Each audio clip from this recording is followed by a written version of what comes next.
Across the continent of Greater Banya, peoples of all walks of life share a common sense. A sense that something is approaching. What it is remains a secret to most, but they can feel it.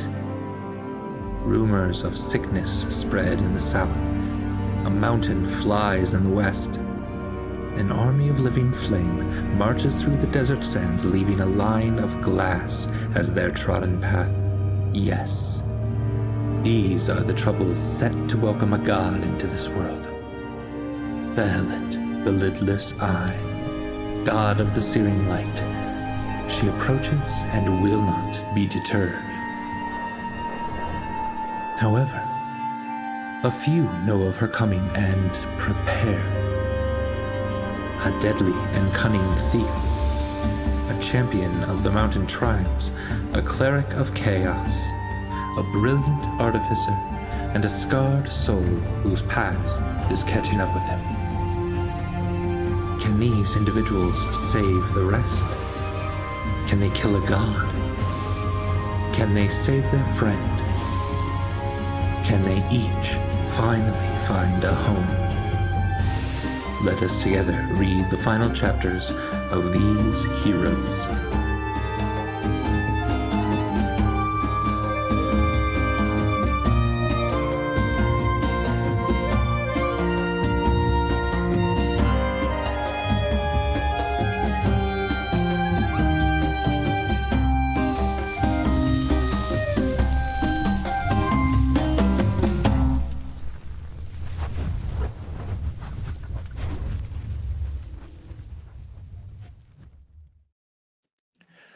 Hello and welcome to Goats and Dragons, the stream where Helvagoat Gaming plays Dungeons and Dragons, a game of shared storytelling where I was going to do some sort of Christmas pun, but there's nothing Christmassy about tonight. It's all death and angels.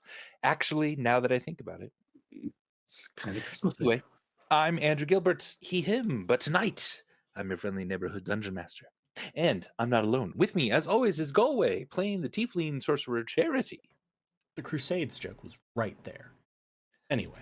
Hey everybody, I'm Galway, pronouns he, they, and I play Caller in Charity, the family whose pronouns are he, him, his. Adam, playing the Hefling Rogue, Burbage Kemp. Hello, yes, I'm Adam. I use pronouns they, them, or he, him, and I am playing Burbage Kemp, whose pronouns are he, him, his. Lena, playing the Goliath Barbarian Stormbringer. Hi, I'm Lena. My pronouns are she, her, and Stormbringer's pronouns are also she, her. Rachel, playing the Gnomish Artificer Clem. Hi, yes, both me and Clem use she, her pronouns. Sam, playing the Tiefling Ire. Hello, I am Sam. I go by both he and they pronouns, and Ire is he and his. And Darcy, playing the Tiefling Cleric Hakari. Hello, this is Darcy. I myself, Darcy, go by they, them, and Hikari goes by she, her. Solid. Awkward. The best. And welcome to tonight's recording of the podcast Goats and Dragons. We have 3 podcast feeds that you can listen to whenever you want. Goats and Dragons, which is our 1 to 20th level campaign that is barreling toward a climax. We have Helpful Goat Presents, which is a podcast filled with shorter campaigns, one-shots, and the interlocking campaign of Tyr. It's GM'd by Galway, which is awesome. And we also have Dom and Dragons, the 25-episode campaign where we played with D&D with actor Dominic Monaghan in the setting of Goats and Dragons as well. Just a town a ways away from where everyone is now. And you can find those wherever you get your podcasts. We're an affiliate on Twitch, which means you're able to cheer and subscribe to us. And remember, anyone who has Amazon Prime, you get a free gift sub, or a free, what's it called? Just Prime sub, I think is what it's called on Twitch. It's a Prime hoagie, depending on where. Heyo.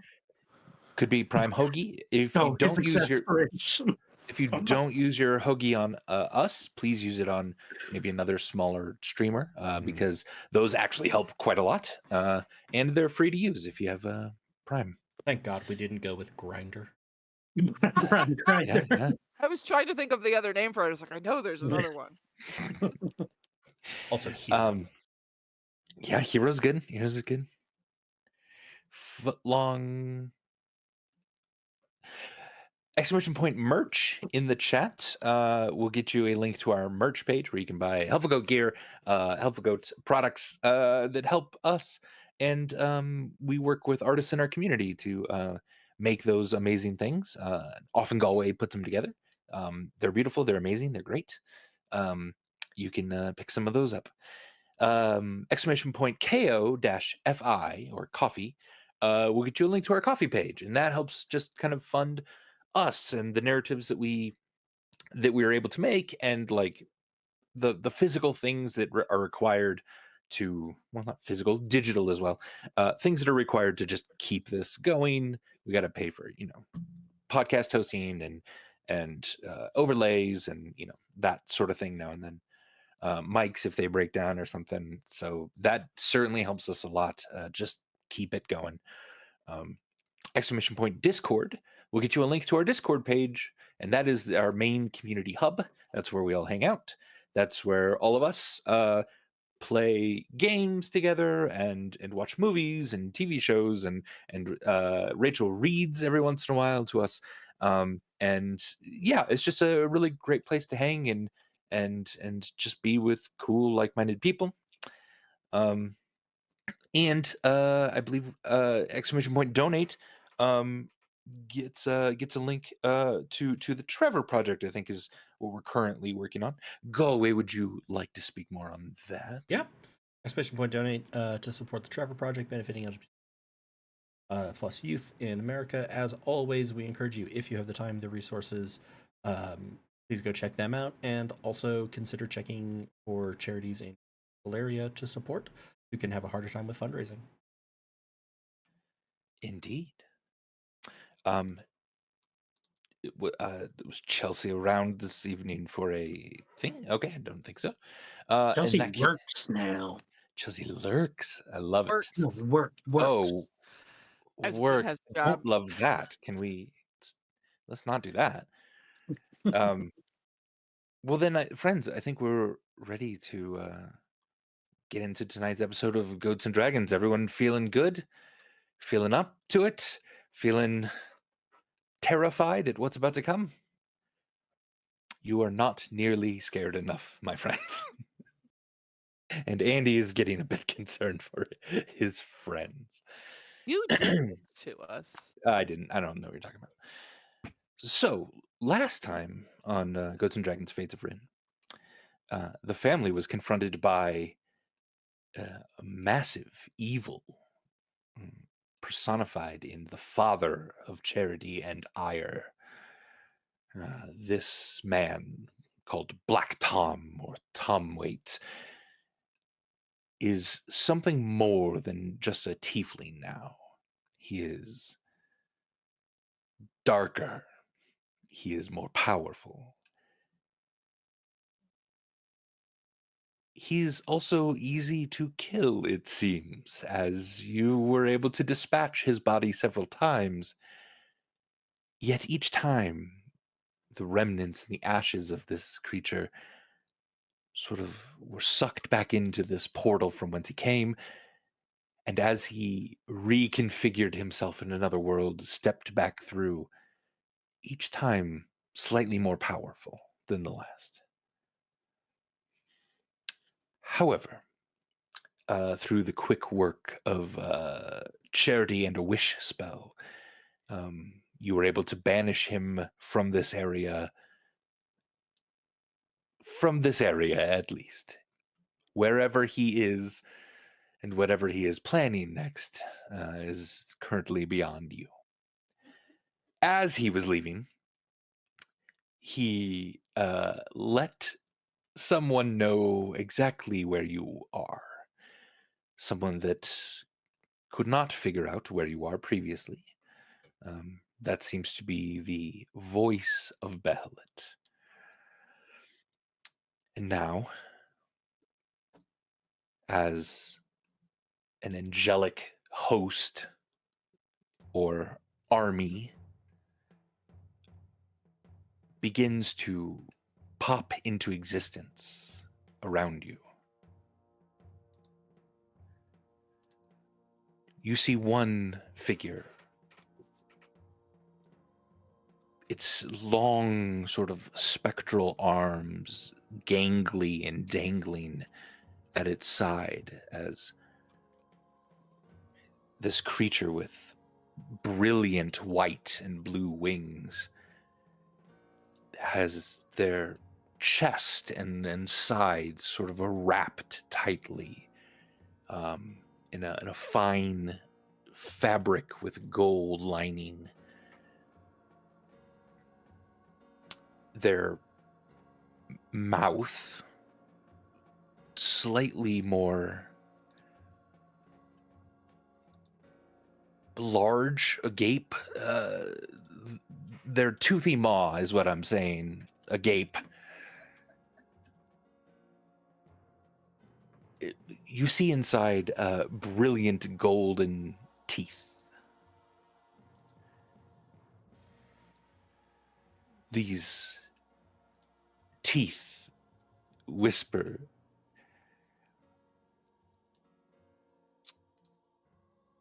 and in their whisper you feel a cold dread sort of sink into you.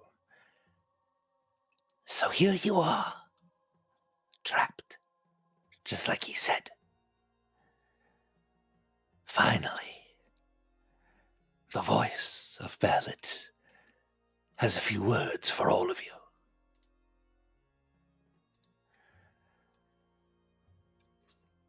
And then shimmer, whoosh, whoosh, behind them, in front of him, you begin to see angels pop into the area. You immediately hear screams from the vampires and townsfolk echoing through these stone halls.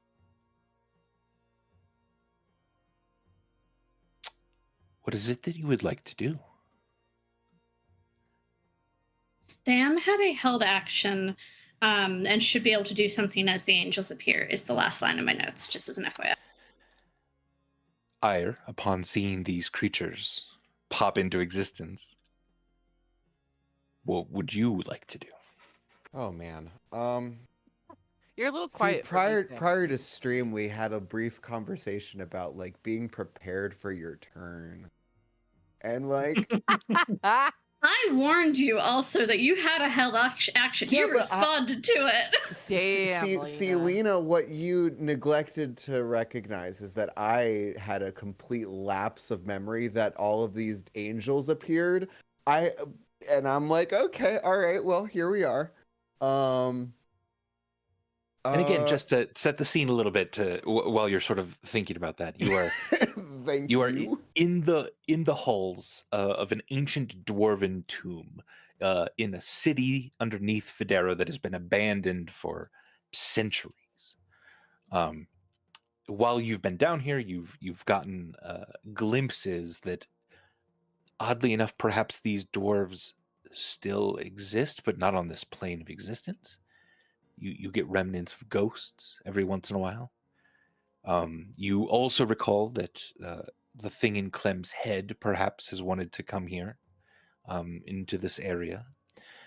And as you're standing next to Calorin, whose magical chains that were holding him up have now sort of loosened and slipped from whatever mystical moorings that they had. He is now laying on the ground. You hear a raspy breath coming from him. He is incredibly hurt. You look back down the stairs. In between you and Burbage and Hikari, one of these angels has popped into existence. Ooh. behind you, the roar of a Tyrannosaurus believe it. Rex is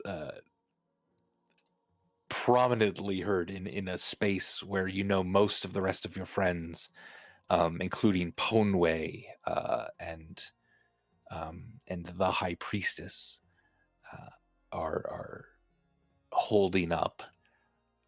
And then beyond your friends Burbage and Akari, south along this hallway, down is the voice of Behelit, accompanied by another angel.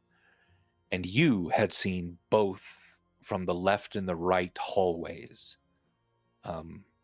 flashes of these blue and white lights, which make you think that more are outside of your vision even.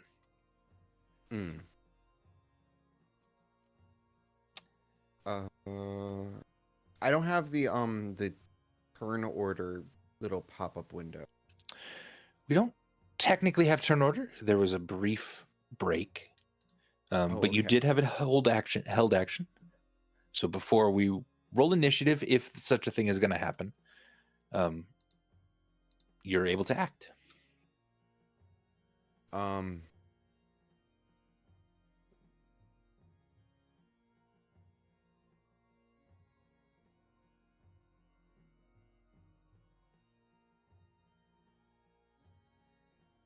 Does Ire in this moment, like, correct me if I'm wrong, but Yes. Ire knows that the clone charity that is laying on the ground half alive eventually told Charity essentially where I was, and ostensibly was helpful, if not directly allied, right? Yes. And you remember the sort of torturous meetings that you've had with him as well. Yeah. It's like long, drawn-out meetings that could have been emails. Yeah. I think most meetings are torturous, honestly. Yeah. Not hyperbolically torturous meetings.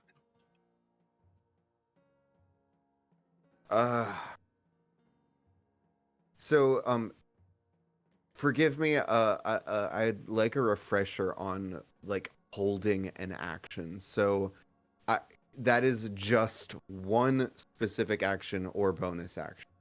Correct. Right. And you are using your reaction to do it. Okay.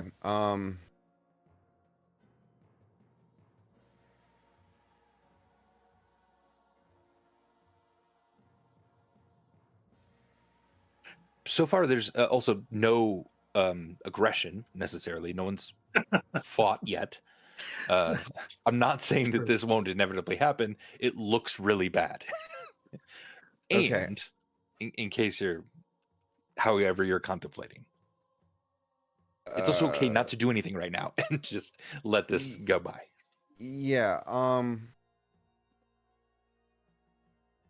So I would like to.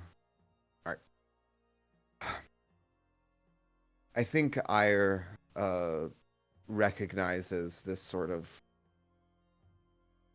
feeble,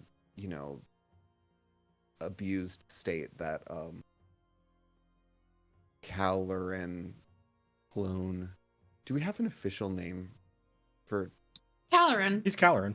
Okay. That's his Caloran. That's his primary This is identity, charity, whereas I'm yeah. Caloran Charity. Ire is very confused by that, but that's that's how we do it. The family seems to so Sam, but yeah. No.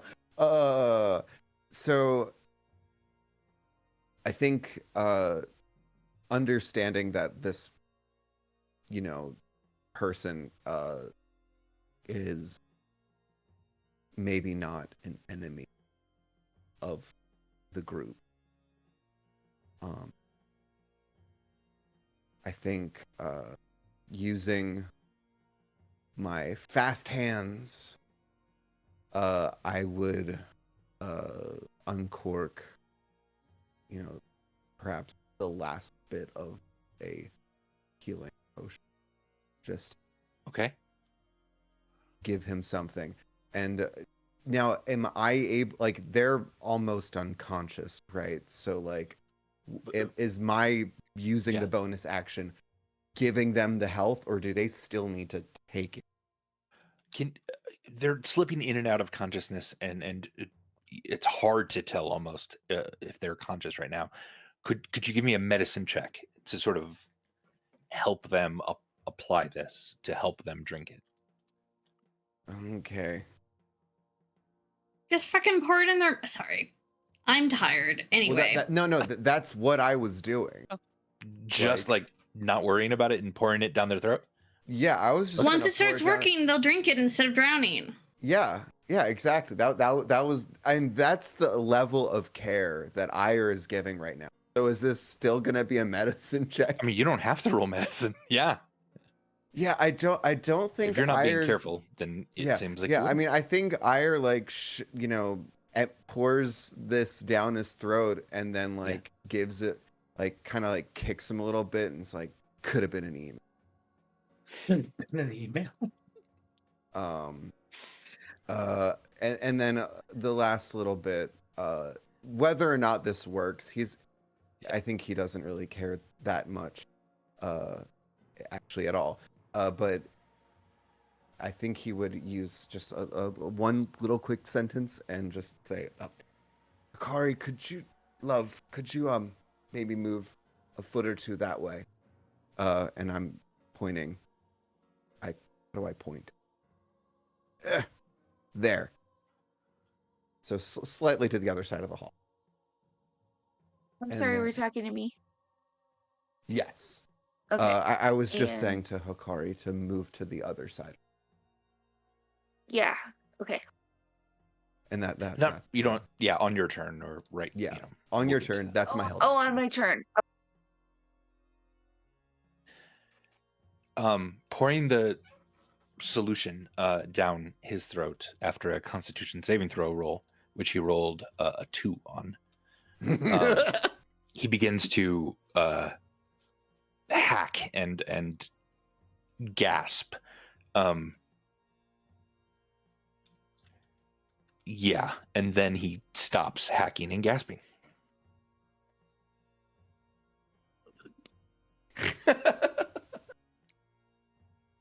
Yikes. Hikari, you're able to move if you'd like to the other end of the hall.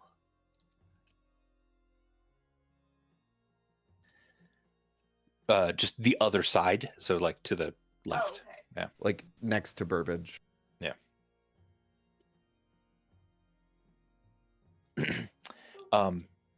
And as Hikari is cautiously sort of slipping to the other side of the hall, the voice of Behelit is beginning to slowly advance. His feet sort of just he is hovering, but his feet are sort of dragging limply along the ground. He has sort of ruined makeshift shoes, almost that look made out of scraps of just like blood covered cloth. It's odd because the rest of him looks quite put together. But what else would someone like to do? So if I can... I'm gonna have been just moving in to where the enemies are. I don't know how far I can get in this time. Tell me when to fucking stop. Who the fuck is this? An angel. This is an angel. He does Can I not go there? He does not want you to pass him. Okay, so I will But just also Ire doesn't want you to pass Ire. Ire can't. Ire's a friendly figure. Is Ire not a friendly figure right now? Would it, as Stormbringer's moving by you, would you try to stop them or? Oh yeah. I would have been stick to this side. Okay. The side I that need to Burbage and fucking Hikari- defend Burbage and Hikari. Shut the fuck up, dude. I'm gonna gently push you. Fair enough. Meanwhile, as I Does Charity, with the fact that he is a trained doctor, have an impression of what has gone wrong with the potion? Yeah, I think a passive medicine for you. You're worried that if his breathing was a punctured lung and he's starting to take this into his lungs, uh, this healing will not outpace the damage that's occurring. I'm going to cast a healing word on him at level 3. Okay.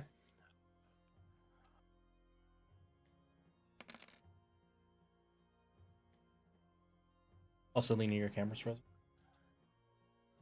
Or you're holding very still.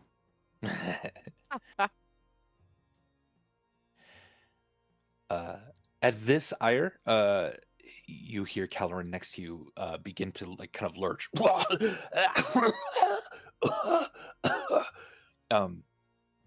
But it's enough for now the health potion to take effect. Go ahead. Was it just a normal health potion? Yeah. So is it 2d4 plus 2? Do you mind rolling that then? Or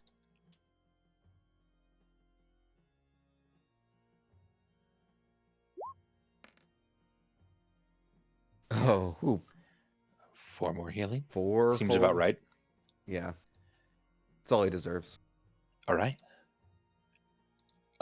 He's awake on the ground, coughing and slowly trying to kind of prop himself up a little bit. He's still extremely hurt, but not actively dying.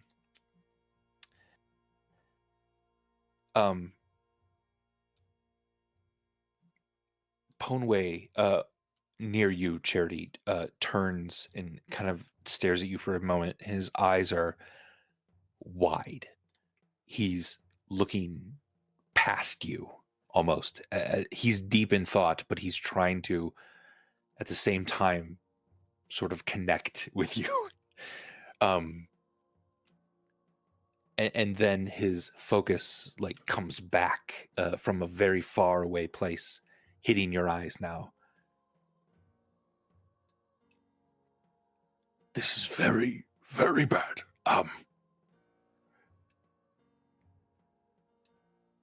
Buy us time.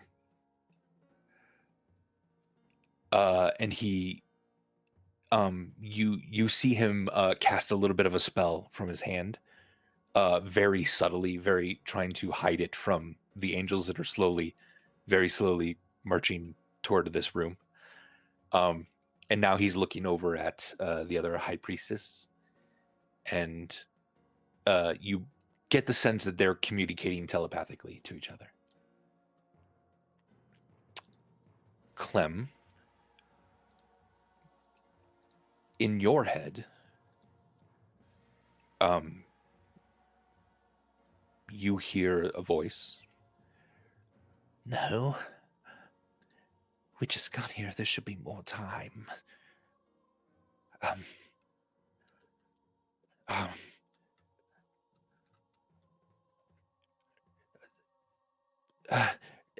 he's like floundering, and he's unsure entirely of what to say, and that is worrying you.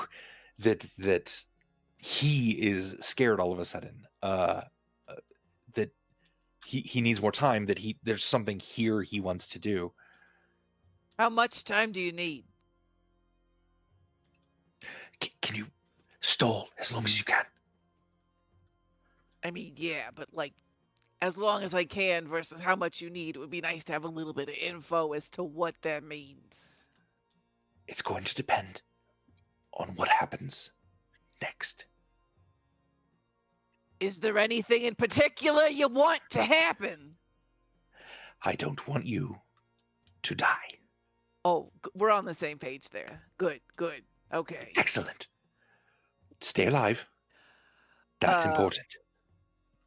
Clem will look to Charity and just say, the fuck?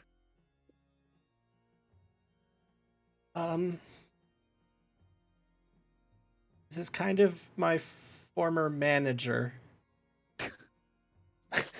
Don't like him either. Do we have a chance at surviving, let alone winning? I worked for him when I had barely any memory. I don't know. Valid. At this, you see the two wizards standing next to you move immediately in sync, as if they've just come to some sort of resolution. Ponway apologizes quickly to Clue, who pops back into horse form.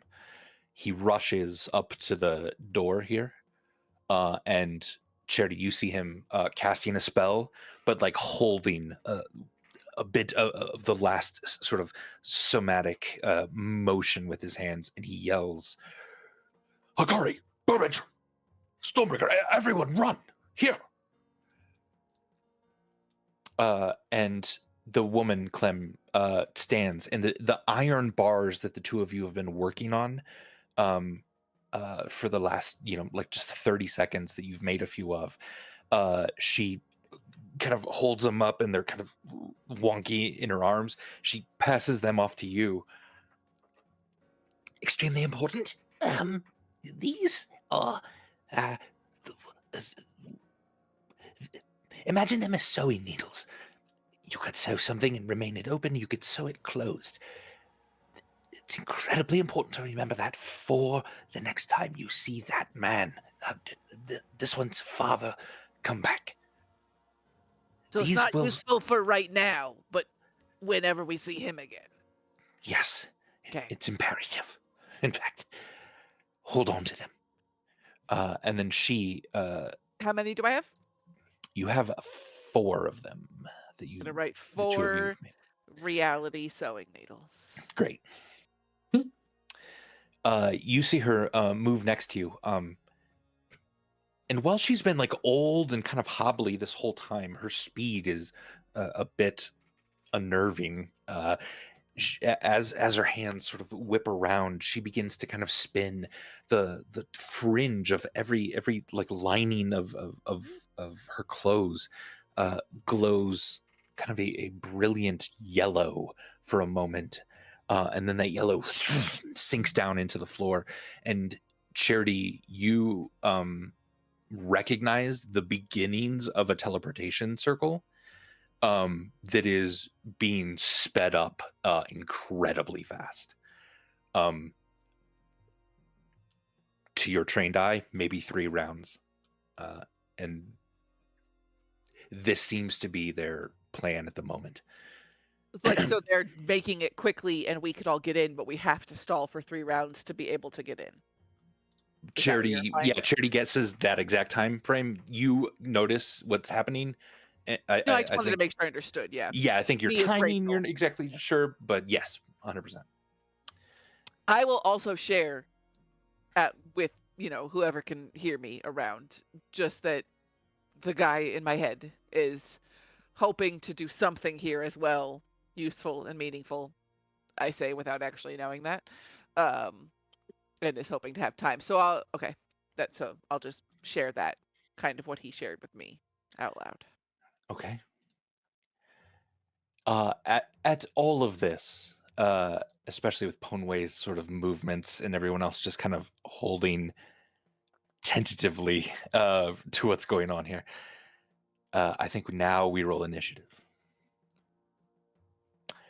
So please click on your character icon first, and then click on your sheet.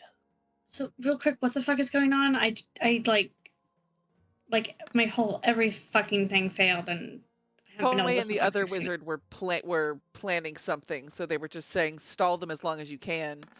And so just the thing that they were discussing and planning was this thing. I think that's all that you really teleportation circle. Critted. There's a teleportation circle that Charity knows is being cast faster than it should be able to. And they also gave Rachel needles that are useful for Black Tom, but not really applicable to the current enormous problem. Also, Brain Parasite was also like, stall them for more time. So basically, you know, everyone who's thousands of years old and theoretically powerful is like, oh shit, I need more time. Yeah. Okay, I mean, I can stall people. Fine, that's fine. Oh, also, Ponway told all of you outside to get in the room. Oh, okay, that's helpful information. Sorry, Thanks. I was rolling also back good, to yeah. it.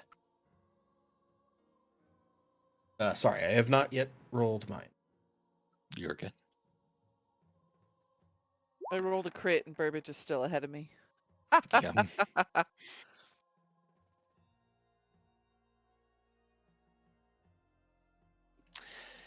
You didn't suck. Clementine, because you rolled well, it's two people ahead of you, but because you rolled a crit hit, you actually get to go first here. Woo. Does anybody? I mean, I guess Caloran looks pretty fucked up. Does anybody that I care about look fucked up? I'm a little hurt, but not very. Not for me. Not very for me. Yeah, I mean, everyone's health... This is a woman who you just saw cough up her lungs shortly before, Yeah. so... Right. looks a little okay at the moment, yeah. Everyone's decent. Oh, that's such a good summary of where we are. Everyone looks a little okay.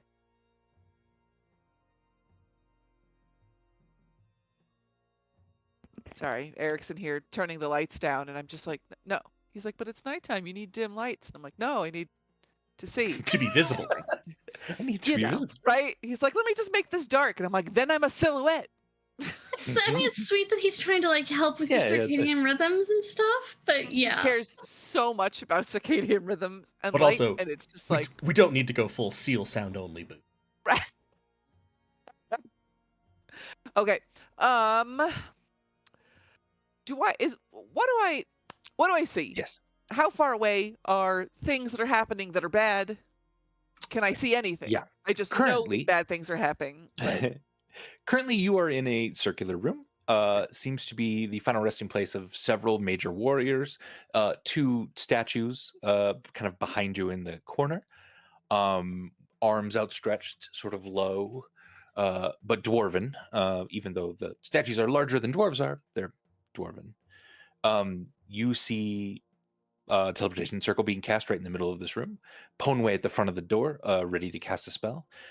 Clue, the other vampire in this room, sort of holding and waiting to see how to help best.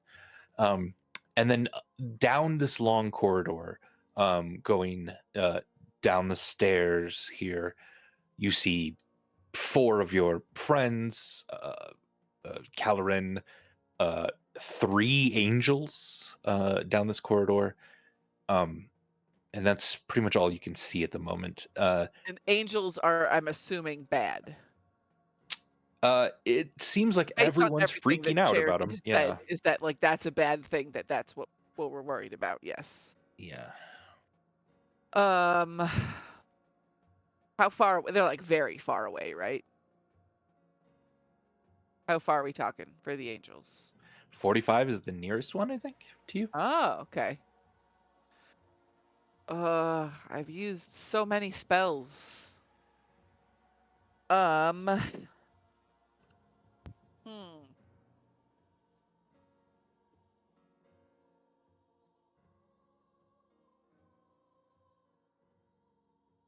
Everybody is pretty... It's they'll be able to get in a room within a round, right? Sure. Like nobody's that far. Is it bad if I use my turn to look around the room because I'm curious? Like, I feel like there's not a whole lot of shit I can actually do right now other than, like, a firebolt, which I feel like isn't going to do much against an angel. Clem, you do you. Yeah, Clem is going to look around the room, investigate to see if she can see anything useful or worthwhile at all within this space. Okay. Give me an investigation check, please. Yes. You're using your action to do this, so yes. the DC will be a little lower. Okay.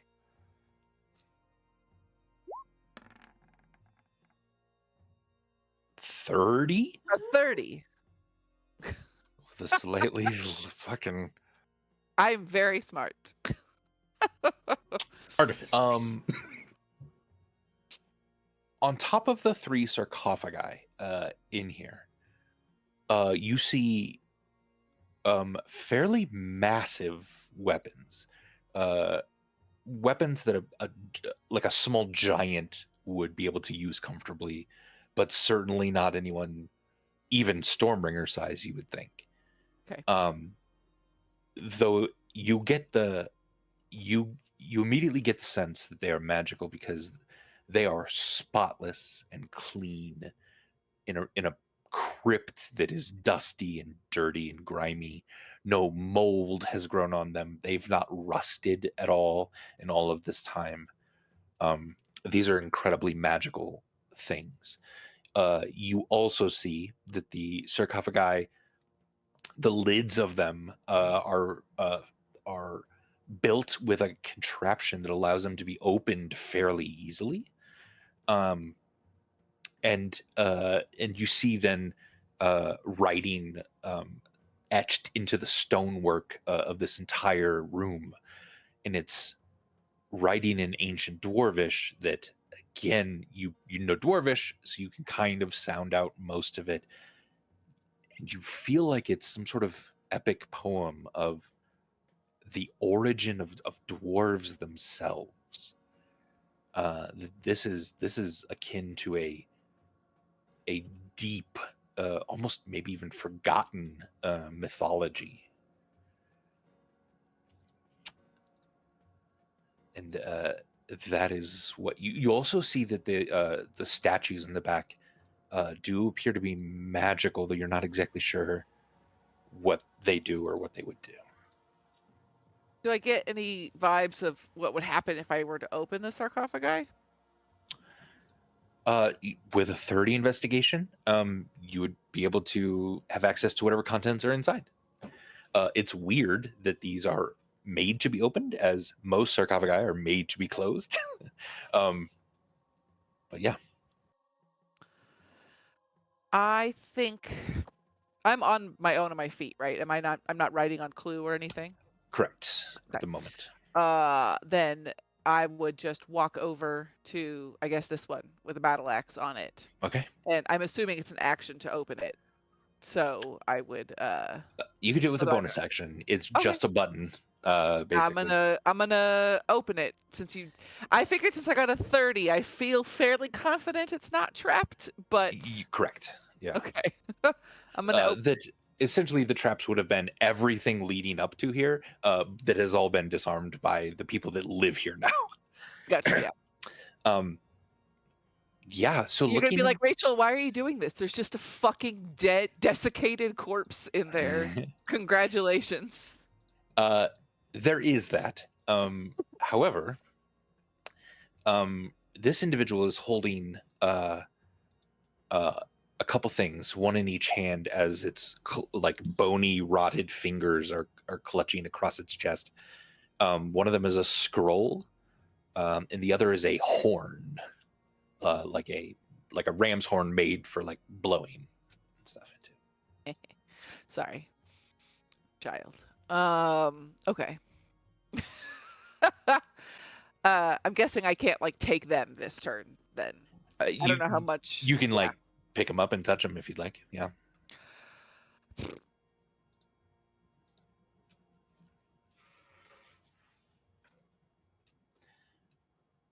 Here's the thing. Yes. So I also want to use like some kind of investigation to make sure that it's safe to grab these things from that the very would take old another corpse. turn. Yeah. Right. I don't want to just be like, hey, cool, and just grab them and then have it be like poison gas. Though I am immune to the poison condition, so it'd probably be fine. But sorry, I know I'm taking forever on this thing. I just I'm deciding whether or not Clem feels like being careful or Clem feels like just saying fuck it and seeing what we can find that's powerful and helpful. And I think that I'm leaning towards the latter and just saying fuck it and seeing what I can find that's powerful and helpful. So I'm gonna grab them. Okay. As I grab them, this will matter not at all. But okay, I will in Dwarvish say, Hey, I'm really sorry. You seem like you're a real cool dude. We're trying to save the world, so if I could just take these things, I promise, if they're in any condition to return them to you after we save the world, I will do that. And then I take them. Give me a persuasion check, please. It's always a good sign, right? Persuasion check Yeah. to pick up an item. I have a plus Oh. 1. That's a 6. Then I need a Constitution saving throw, please. Do I have inspiration? I don't. Useless. A Constitution saving throw, you say? I am pretty good with that. That is a 29. Excellent. You only take half of 52 damage as you are Kind of damage? force damage. Not. Why can't it be acid or poison, Andy? Those would be very bad for everyone in this room. I'd say Yeah, take but not force. for me. Okay, sorry. So half of what? Half of 50? 2. So 26. 26.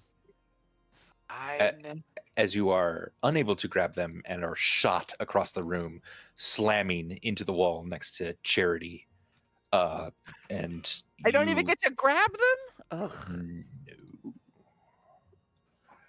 No. The voice in your head is, "What are you doing? Don't touch ancient dwarven. This is You said to stall! I'm trying to help! not like this." We're in a hurry! Burbage, your turn. And then Charity is on deck. And then it'll be Clem again. So Ponway yelled for us to run. Yes. Back into the And- room. He said run here. Yeah. Towards like the teleportation circle. The room generally. Oh, you don't see that or know that. I don't see that, and that wasn't communicated, but Correct. it was indicated that. Okay. I guess I'm not sure what this angel fucker is gonna do. Can Burbage take? I have the... bully out also, just as an FYI reminder, Andy. So I've still got my shield up. So if they do try to attack of opportunity, I think they have to still swing at me then. Okay. Hit You me, have the bitches. shield up. Yeah. I think I will still have Burbage take the disengage action, technically, You can do that and as a just kind of. bonus. Did you skip me, by the way? Nope. I don't Okay, think so. just wanted to You're make- further down. Yeah, he'll use his bonus action to disengage, and basically, like, I guess, I don't know, go between Stormbreaker's legs and take his movement 30 feet toward the room. I think. All right. Feel free to move. As you're moving, the mace, the giant mace in this angel's hand glows brilliantly yellow. And he sort of reaches for you with his other hand, trying to grab at you. But you're obviously disengaging and too nimble for him to catch. So as you continue on, he sort of looks his eyes back toward the voice, who just kind of whispers, "Yes, him." Yes, him. And this angel's eyes look toward you again. Cat. Who is this? Is this Ponway? Yep. I guess I can get 10 more feet inside this room. Okay. I'll go stand next to Clue, I guess. And try to, go around the corner here so that big scary angel can't see me. All right. In fact, So I've used a bonus action. And I've used movement. Can I take an action to like hide Yep. in this room? Is there something that I could like? Maybe I'm gonna wait. Can I touch Clue? Can I? Mhm. Can I use Clue to hide? Can Yeah, I? you can hide. Technically, you could use charity to hide. You're a halfling. Yeah. I'm gonna hold on to like the side of Clue and like the other Okay. side from the entrance and just kind of like hang on to Clue Give me unseen. a stealth check then, please. Oh, sure, I can give you a stealth check. I'm gonna use expert stealth, but Better I than don't. novice. But I don't think I'm able to use Supreme Sneak because I did use all of my movement. I don't think I've see. ever actually come up against that Come up limitation. against that. Yeah. All right, so I'll just roll for stealth and not have advantage. 30. Cool. Oh, Immediately, no. yeah. You scurry up the side of Clue, wrap lace one of your arms into the saddle, and just sort of like slide down the other side so that you're holding on, gripping the side of Clue, and yet, so we'll count you as on Clue for now, and yet, you should be entirely unseen by the rest of these creatures. Wonderful, Charity, and then Clem.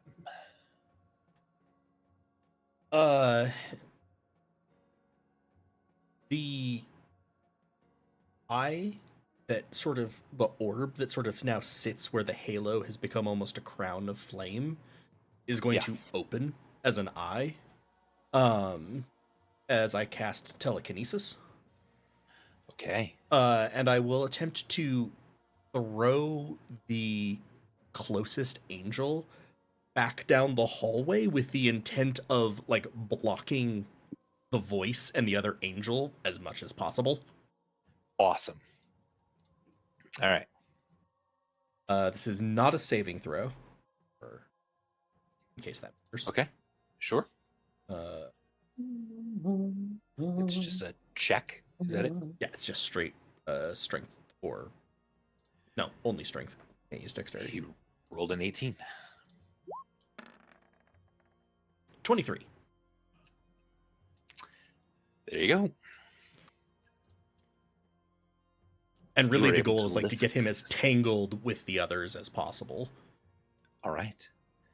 You shoot him down the side of the aisle. The other angel tries to like catch him and kind of stabilize him, but the two of them are sort of tangled up for the moment.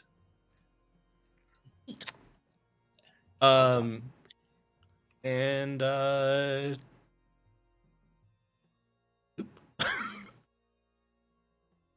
less visible.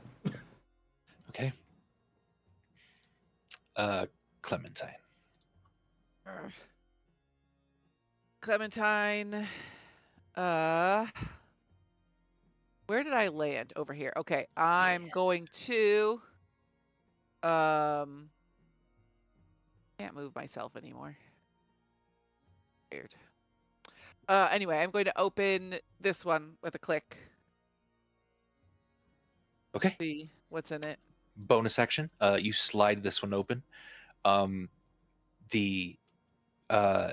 The voice in your head, Cromwell, says, "Oh, it's me. Haven't seen myself in a long time. Oh shit! I appreciate you bringing me here, Clementine. I do. And I thought I would want nothing more than to rejoin your world. But there's something that needs to be done. And I am almost complete. When the time is right, I need you to clasp your hand in either of these statues next to me. But just give me a moment." Can I take the shit that you're holding without dying?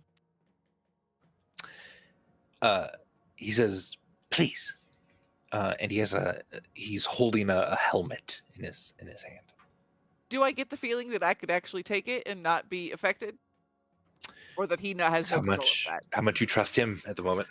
Oh God, I don't. But also, we had like an agreement we came to, so I'm trying to. But then the hard part is now he's come to the part that he wanted out of the agreement. So like, how much does he actually give a fuck?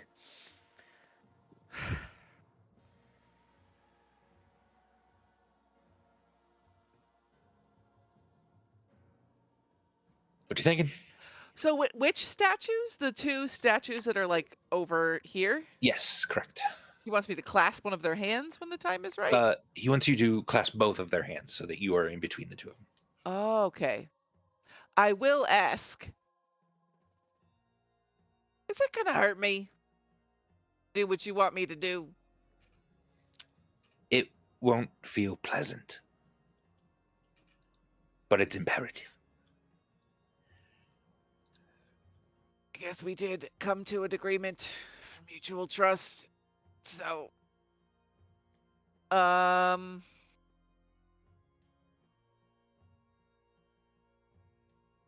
okay. I will investigate his corpse to see if I find anything interesting or if it's trapped in any way. Okay, give me an investigation.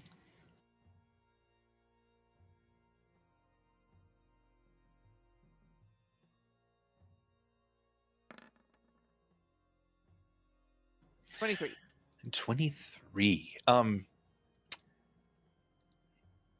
Before you could just remove the helm, you do see something sort of almost glowing, very softly blue underneath it, the helmet.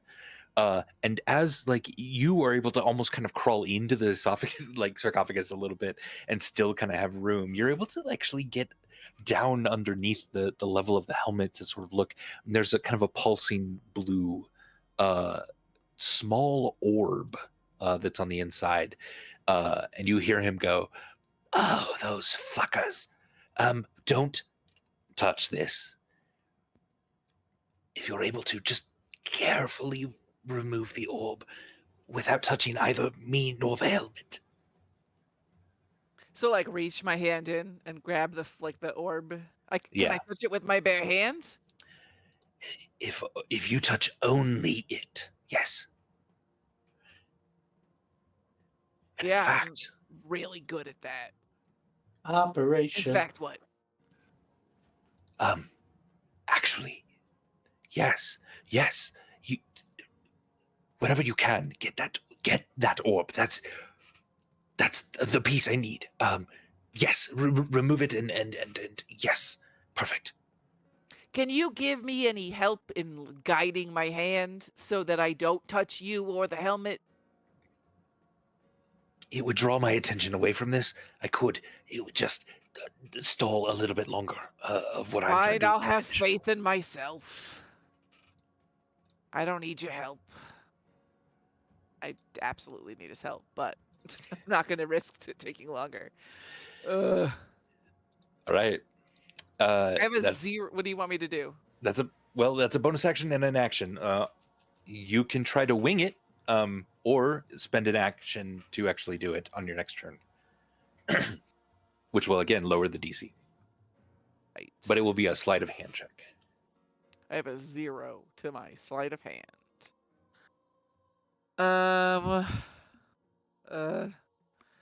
Decisions are hard. I have giant centipede pinchers. Could I use those to pull it out without touching anything else?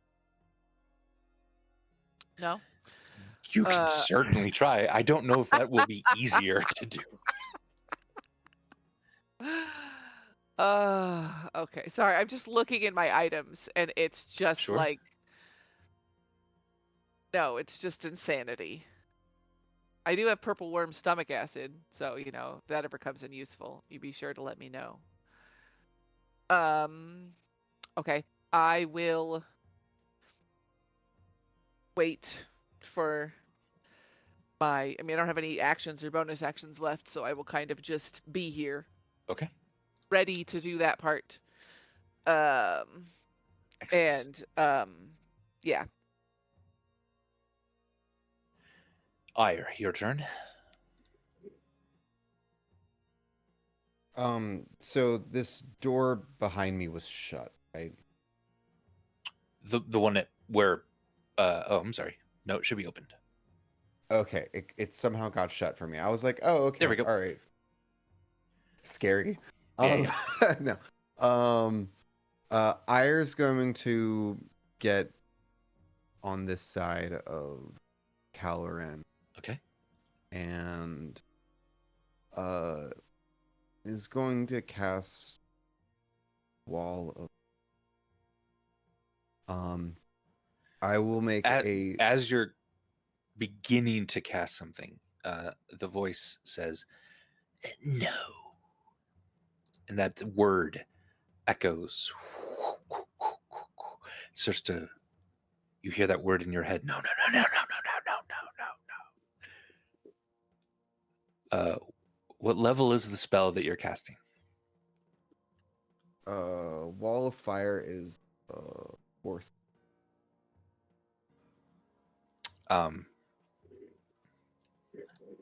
They're gonna have to roll to counterspell this spell of yours.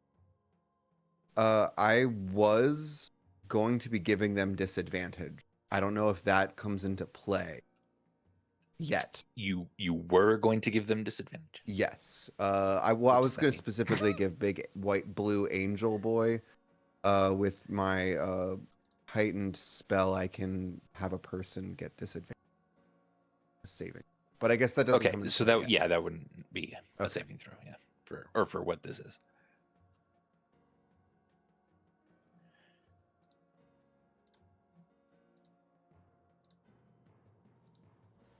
He rolled a 12, which I think is Shouldn't- not enough. He needed a 14, right? It's 10 plus the level. 17.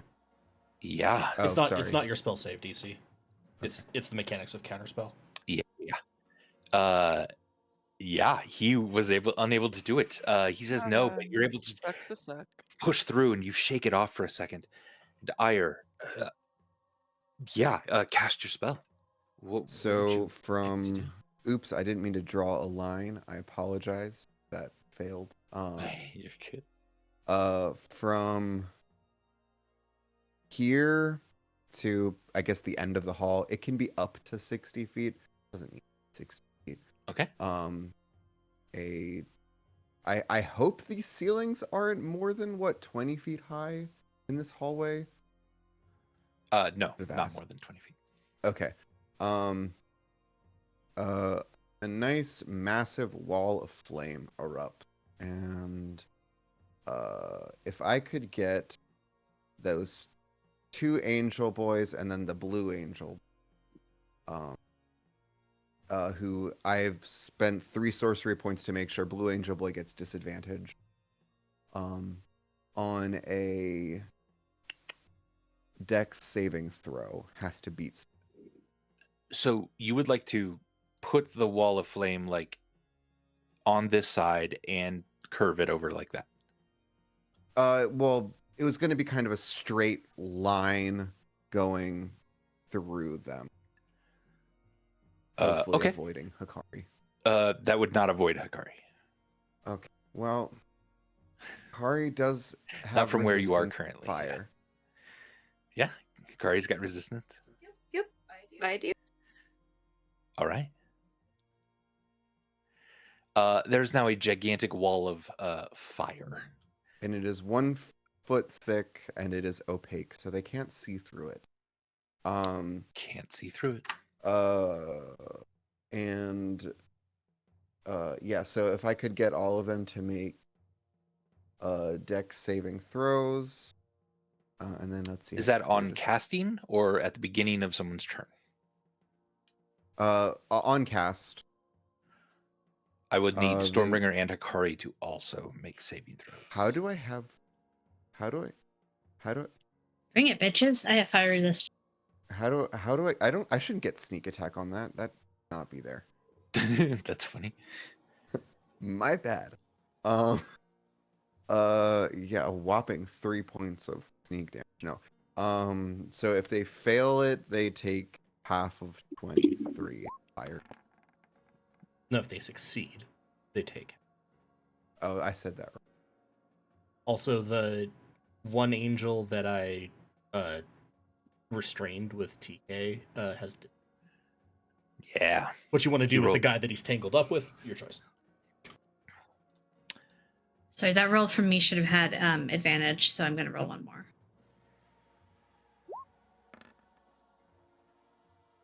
$11 for my dex save. Sorry, 15 for my dex save. I'm functional.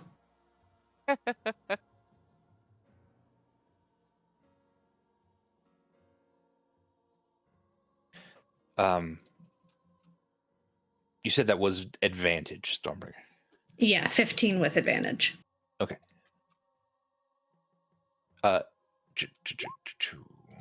And Hikari 15. What's your spell save DC? 17. A 17. It looks like Stormbreaker and Hikari failed, and only one of the angels succeeded. So how much damage is that? It's 23. 23 but fire damage to the two of you, halved for both of you, I believe. And we round up 11. or down? 11. 11. Down? Thank you.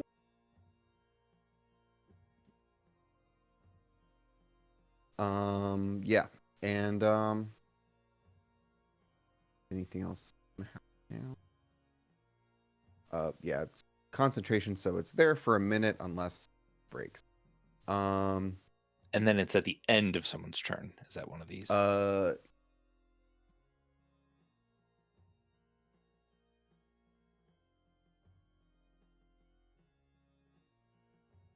One side of the wall deals to each creature that ends its turn within 10 feet inside of the wall. Yep. Cool. It also takes the damage when it enters the And it begins here in the square. Okay. And bada bing, bada boom. I'm gonna be like, sorry, getting a little singed, and Ire's going to. He also heard Ponway's plea to run back, right? Yes, he heard that. Yep. Okay. Is Caloran anywhere close to being vertical? No, not yet. Oh, yeah. Callan, make a dexterity saving throw for me, please. Well, sure. That's a crit miss. How much damage was that? He's close enough to the fire to take damage. 10 feet, right? 10 feet. Technically, you are also in range of it. Well, I wouldn't have cast it such that I'm in. I would have started it there if that's. So, yeah. So only you would be affected. Still within Instead 10 of feet of it. Callan. Yeah. Yeah, sure. Sorry. Okay. Nope. Yeah, Calderon's good then. Sure. I will make my own spell save.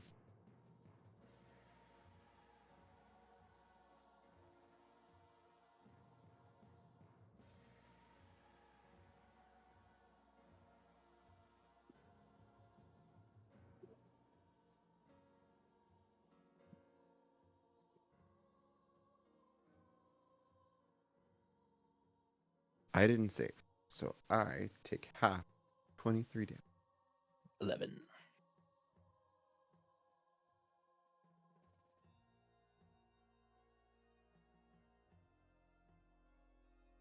Um.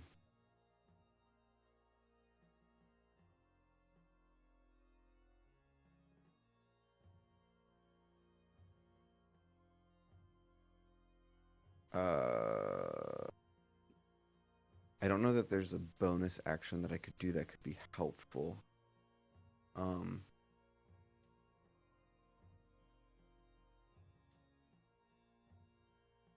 Yeah, I got it. I'm just gonna run back. Okay.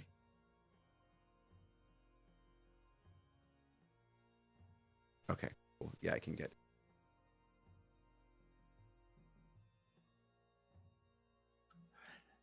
At the end of your turn, you hear the voice say, Sen Sohana. For anyone that understands Celestial, that means more.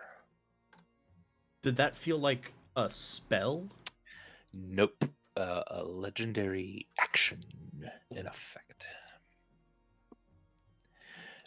This angel appears then right in front of Ponway. And then on their turn,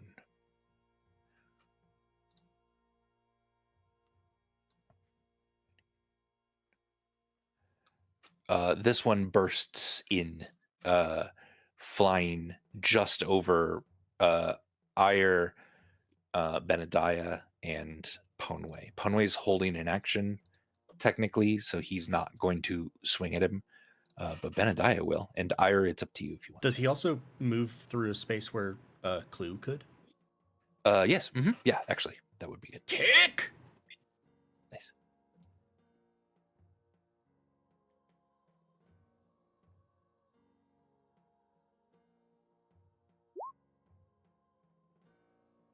Fucking Benediah leaps up into the air, but the angel's rushing too quickly, flying in.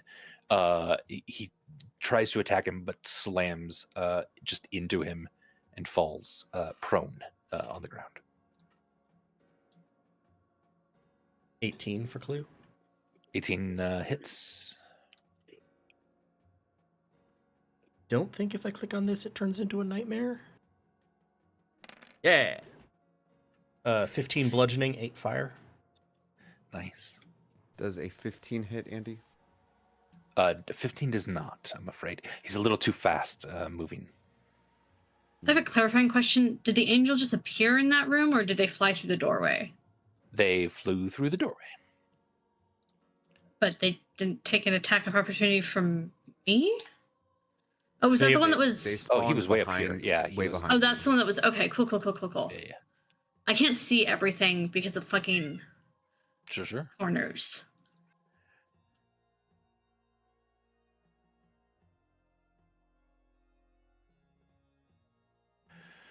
All right.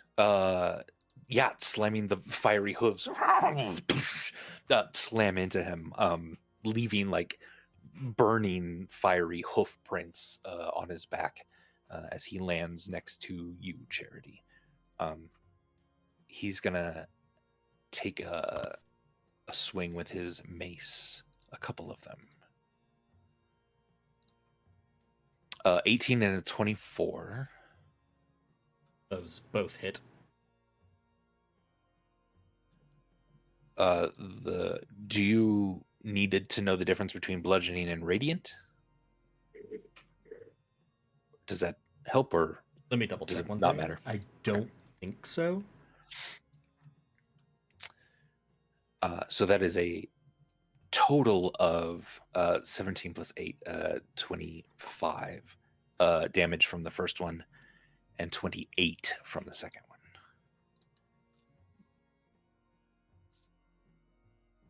53 total. The rest of you see this mace glow, brilliant yellow, and then slam into Charity. Blood immediately from Charity's mouth splatters against the wall. That hit hard. I need to make concentration. Okay. Separate attacks. And they were 25 and 28, Yes. which means a 12 and a 14 for the DC, right? Because it's half the damage if it's above 20. Yes.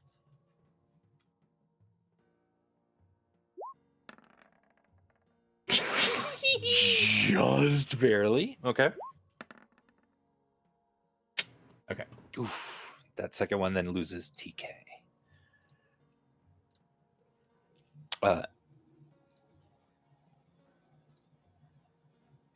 In that case, the one being held is going to fly through the fire right next to you, Stormbringer, as is Yeah. the other one. And their now flaming wings are going to light them on the ground, and their maces glow as they swing at you. Cool. Bring it, bitches. 22 AC. First one misses. Oh, two of them miss, and then two hit. Are you raging? Because there was a little bit of time in between. How long was there in between? More than one round. I mean, that's, I think, fine. Because I think I have that. Let me double check, but I think I have. Oh, God, I have so many things. Unceasing rage or something. So it's persistent rage. So my rage ends early only if I fall unconscious or if I choose to end it. So as long as Nice. the timing hasn't run out, Yeah. then the damage requirement doesn't matter anymore. If you scratch my chair anymore. We should be good then. All right, so that is from the two of those a total of 5 bludgeoning damage on the first one, reduced to 7 on the second one, reduced to 3. So 5 bludgeoning damage total. And then a total of 36 radiant damage. Fuck yeah. Cool. And then in turn, they each take 5d8 fire. Yep. Go ahead and roll that for me if you don't mind. Calorin is going to scramble to his feet and hobble and limp into the room. Each take 28. 28.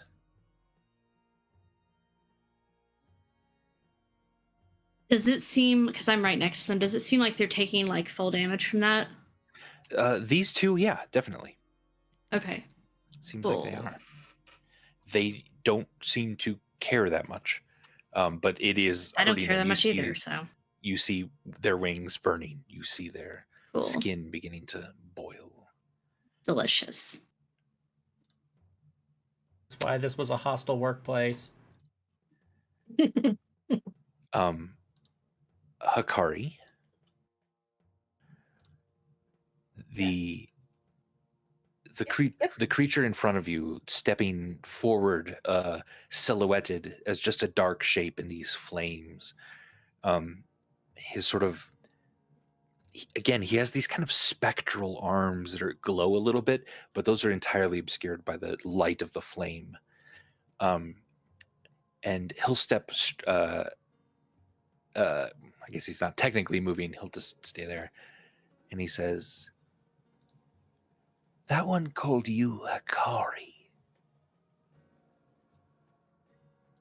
Huh. Yeah. Interesting. And then he says, "Down de mar."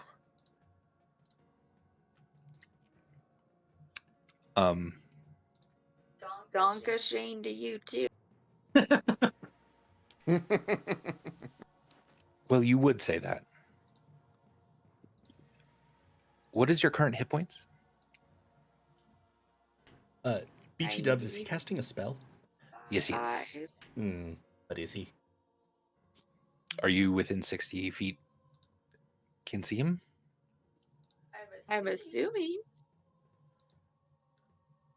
I don't think, Charity, you can see through the corner of here, Okay, as it's a round room. I probably wouldn't have moved there if I realized that.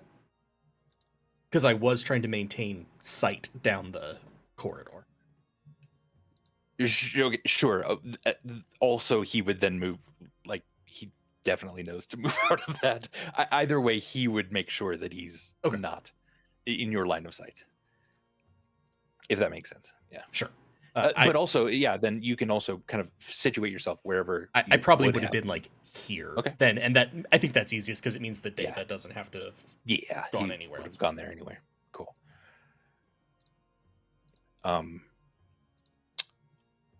Okay. Sorry, what was your current hit points, Hakari? 95. That is lower than 100. Ugh. Oh my god, I hate you. Yeah. Everyone watches as this sort of figure speaks this word, and in your mind, Hakari, you hear the word, and then you hear nothing. Just like that.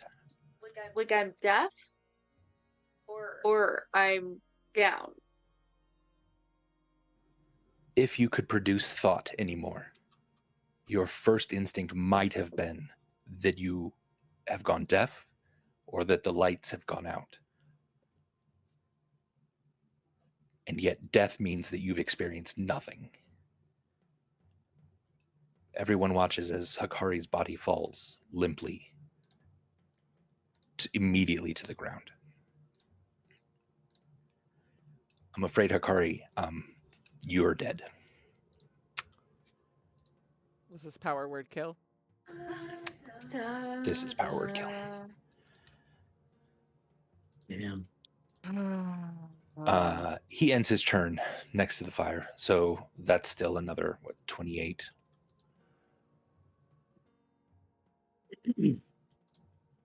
Can I free action yell on not my turn or no? Sure. I will just yell to and this is dead, no saves, right? This is like dead. Not I mean, it's hard to see from this distance, so like Clem wouldn't exactly know. oh, okay. But I mean, Clem But is, you, I feel think- like I'm smart enough that I've seen power word kill or know those kinds of things or know what. Maybe not. I don't know. I don't. we could say that. Yeah, maybe Siren has Oh, come explained on. a little bit of what this Siren's is. probably used it on mice in front of her. That's right. Probably. I've seen a lot of fucking. Siren death, is not Andy. stable. I would just shout to Stormbringer to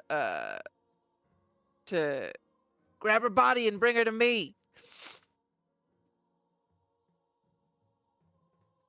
Stormbringer, that was terrifying how with a simple word he ended Hakari. There's no blood, there's no nothing. You just got a terrifying, sickening feeling in your stomach. And then as you hear Clem say that, you fear the worst.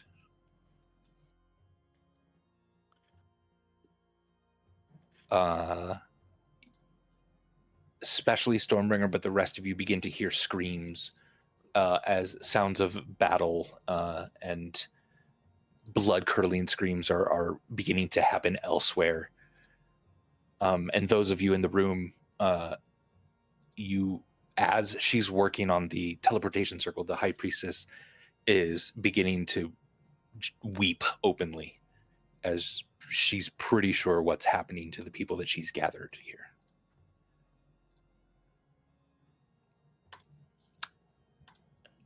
Hakari. Yes. You have slipped the bonds of life. You have moved beyond this material plane. And just as you heard the end of that word, you're sitting by a crackling campfire. It's peaceful in these woods. You're back at that place that your God was preparing for you.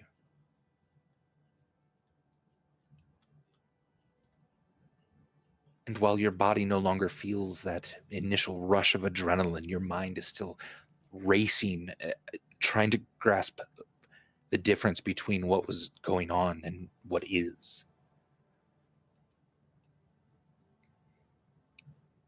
And while this is a very peaceful place, the last thing you want to be right now is alone. And yet that's exactly where you find yourself.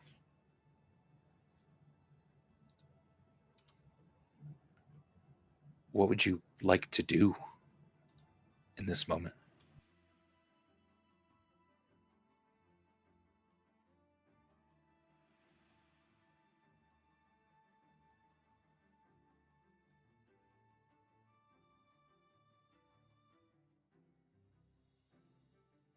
What would you like to do in this moment?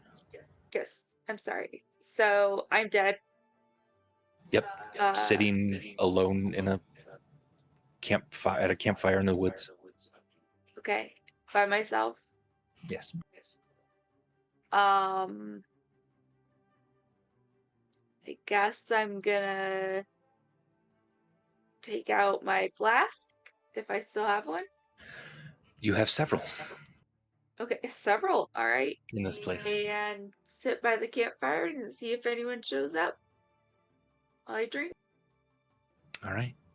You begin to sip all alone, as if you were to imagine the camera pulling back further and further and further, and now the image being obscured by leaves and trees now sort of rests on a grand, foggy forest. And you'll sit here waiting to see if anyone comes. Stormbringer, it's your turn. Andy, Clues next. Burbage is actually he's going to take his thief's reflexes turn here. Oh, yes, thank you. At his initiative -10. So Burbage is hidden. I think Burbage will try to, from his hiding spot on Clue, he'll try to fire a bolt at the angel that attacked Charity. Okay. Do I have advantage for my hiding spot? Yes, you would. All right, let's see what happens here. I also, yeah, okay. 24. 24 hits. I'll use my sneak attack. Okay. La la la la la la la. I click sneak attack.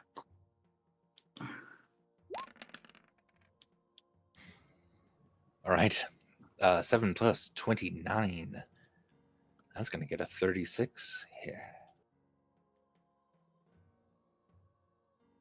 Okay. And I just accidentally left Roll20. I'm sorry. So that's an action. For my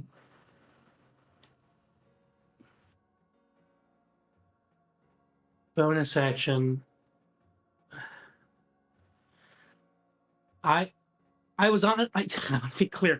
I was gonna have Burbage do this even before Adam saw the power word kill thing happen. Burbage would love to drink one of his healing potions.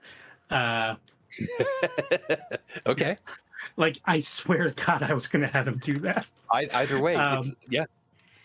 You're level 17. You recognize what happens in battle. Not a bad choice. So I will use my superior healing potion. Okay. And I'll just drink the whole goddamn thing. I need a refresher on what I roll for that. The superior is, I want to say 8d4,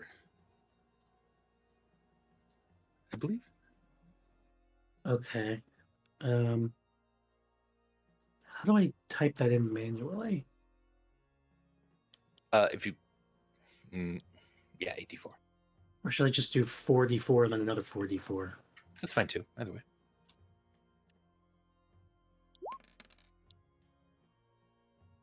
9, 8, 17 plus 4, 21. Or 17. plus 8. Yeah, so 25. 17 plus 8. Okay. 25. All right. That is my turn. Stormbringer.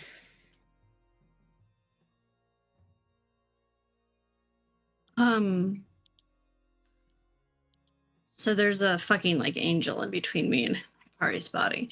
I've never tried to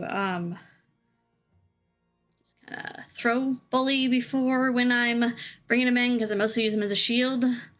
Yeah. Can I just kind of yeet him a little next to, how much health does he have? I'm gonna freaking kill him. Can I just yeet him a little next to Hikari? Sure can. And then does he acts on my turn? Yeah. Okay. Cool. So I'm gonna yeet. He'll be fine. It's just a little fire. Whatever. Fire and a couple of angels. Yeah, yeeting him into like the space. Not dexterous. Not dexterous. It's fine. He'll be fine. He'll be fine. I need him to act as transportation, get her body with his horns or whatever. Yep. And yeah, it's fine. So I'm yeeting him in. Oh, he's real big. That's okay. That's okay. This is all fine. It's all fine. I forgot he was that big. We're good. We're good. We're good. Okay. So it's a dex save for the Fire. fire.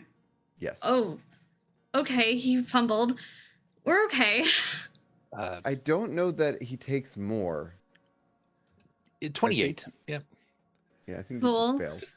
I'm just gonna track that in my notes because I don't think he has like an easy spot for me to track that. I got him. So he's at 86 now. Okay, thank you. Okay, and then I need him.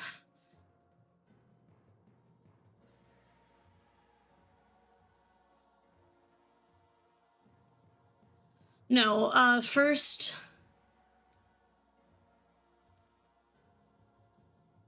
He can probably soak 2 attacks. And I need to stay above 100 HP. Yeah, okay. I'm gonna have him, like, just kind of scoop Hikari up on his little horny horns. Nope. On his horns. Okay. And he's just gonna, you know. What just happened? You switched mic inputs. And Oh, your boy. camera's off. And no camera. Sorry, Lena.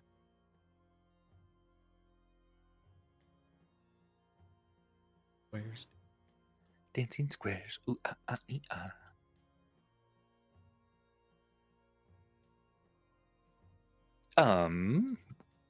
Perhaps while we get. Alina has emerged into Aha, there we go.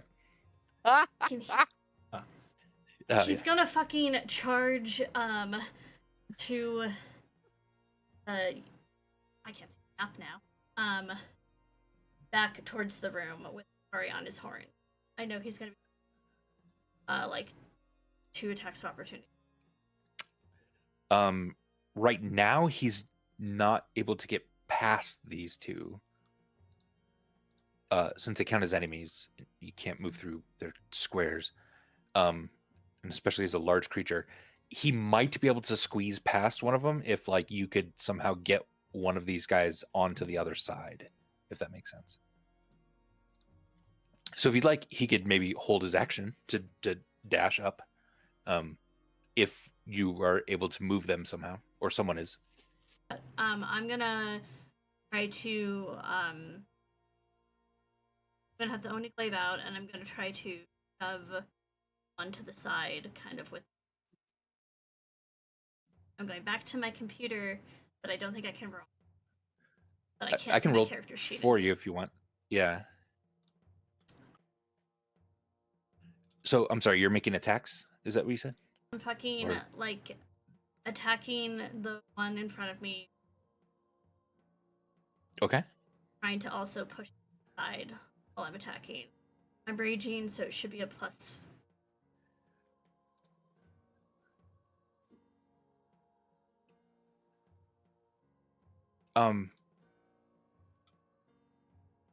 So if you're trying to move him, I think we'll say there's no plus at all to the damage. It'll just be the dice. That's fine.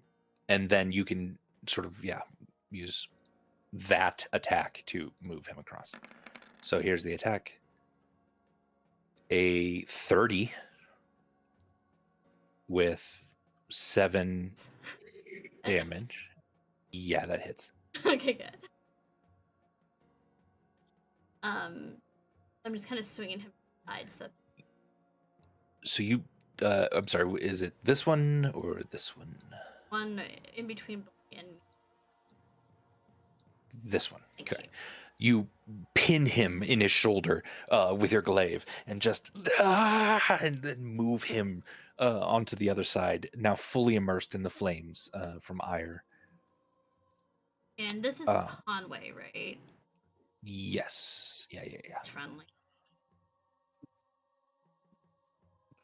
So now we can move and squeeze by. Dashing. I think he. Small room. Way back in this corner. He's dashing. He can get way back to that corner. You move. So moving past them is going to take up. It's like difficult terrain. Okay. But even with that, it's only like 60 feet up here, I think, right? I think he should be able to get. Yeah, because he's got a speed of still 80. there. Yeah. When he's dashing. Yeah. The rest of you see this giant metal bull just bursts into the room. Hakari kind of sliding off of him just a little bit as he comes to a stop. His breath green mist. He is taking up a large chunk of this room now as he's barreled through. They're going to get swings at him. They're not going to take any swings at him, I don't think. Rude. Okay, so if that's all for him, second attack on the same one that I attacked. Okay.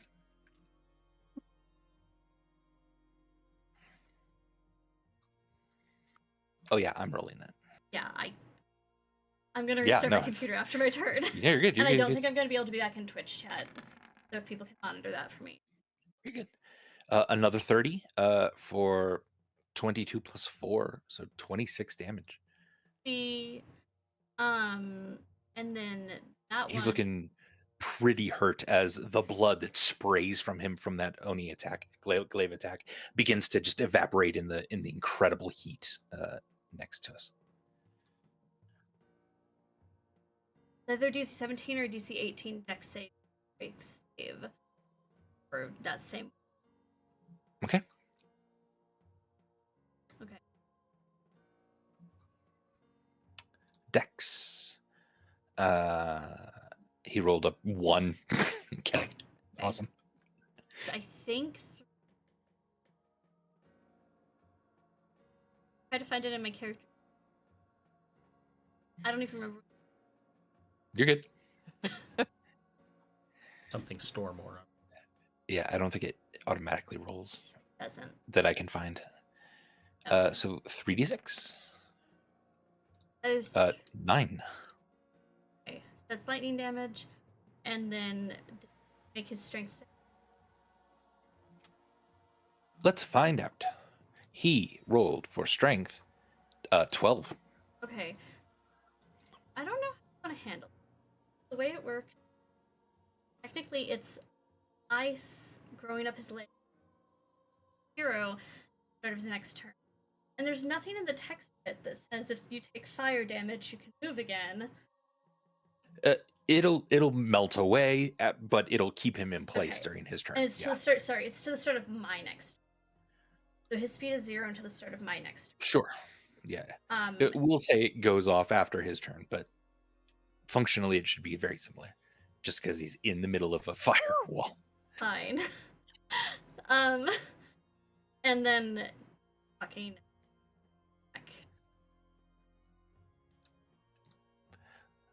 Let's see here. Yeah.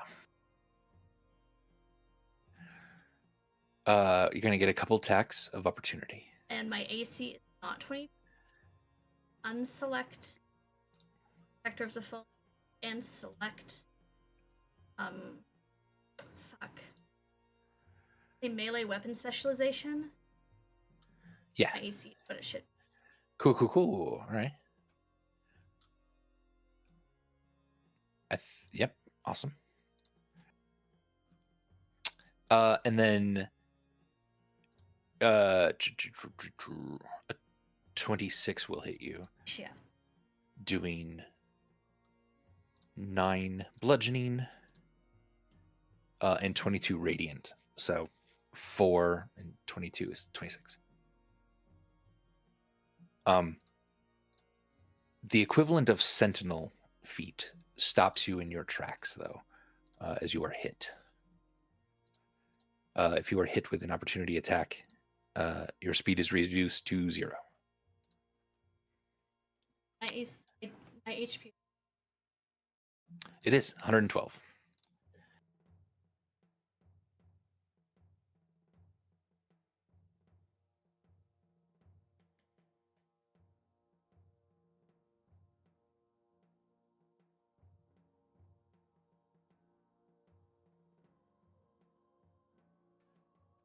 I'm gonna use.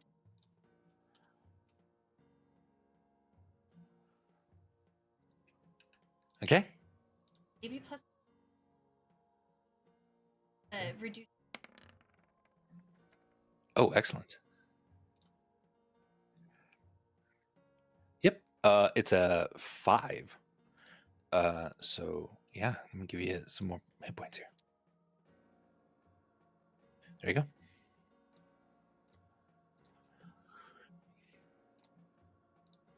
I think that's my turn.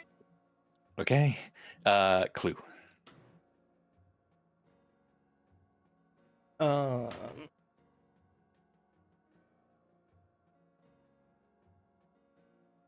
Can Clue move out and try to help bring Stormbringer back in? Her speed is 0, but she's not like rooted to the spot or anything. No, she could be dragged by Glue. Yeah. It would half his movement speed, but So 5, 10, 15, 20 to get to her. He's gonna. Oh. Yeah, he has a speed of 60.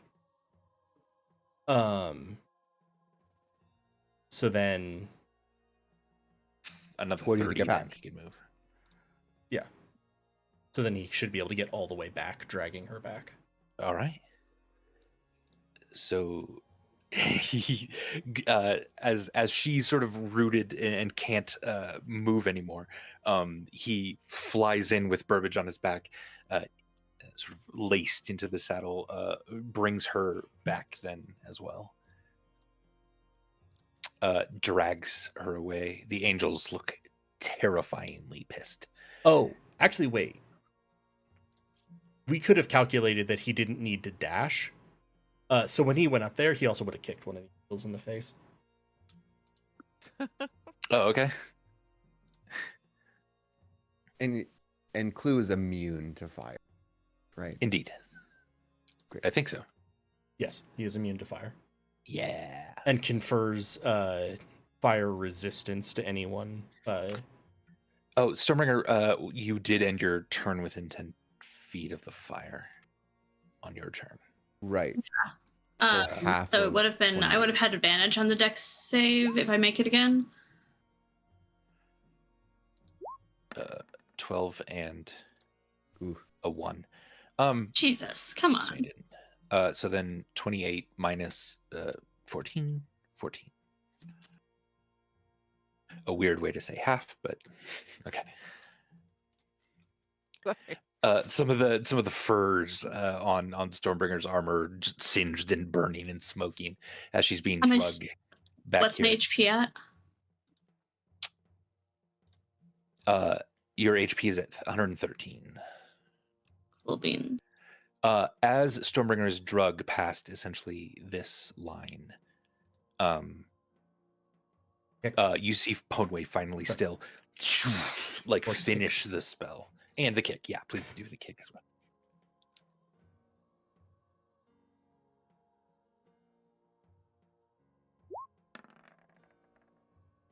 $15. 15 does not quite hit.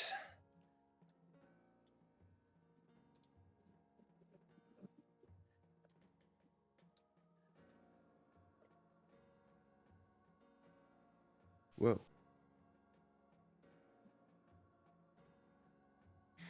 A brilliant, shimmering blue light pops up between the raging inferno, the angels, and the voice of Behelit. And Ponway, we have a moment. We have a moment. Charity's just gonna point up at the angel that like smacked him in the head twice. Yeah. Is that what a moment looks like? Burbage, your turn, and we're at the top of the round. The priestess is another sort of buildup of this yellow energy, and then she slams her hand down onto the ground, and then more of the sigils begin to light up around this teleportation. Again, you don't exactly know where she's taking you to, but you get the gist that she's wanting people to get out of here. So one more round, you think would activate? Okay, so it's not activated yet. Not yet. Oh, I wish I had held an action so I could have stabbed that angel that clue kicked. But alas, I did not hold an action. So instead, I will. You do see an open sarcophagus next to you. That's kind of cool. That only shot Clem across the room. Do I get the vibe that it would be that I have to grab the orb, or could I also encourage Burbage to like use his sleight of hand to grab the orb for me and hand it to me? Did I get the vibe from the guy that I have to grab it, or just that he needs me to have it? Oh, he just needs you to have it. Yeah. Okay. I will then, if it's possible, because I want to. There is an angel in the room. There is also an angel still. I want to revivify Hakari when it's my turn. Okay. And I want somebody who's good at sleight of hand to grab the thing if they can, because I don't know. Clem trusts the guy in her head now and thinks that this could be something super powerful and useful for her. So, I will yell to Burbage.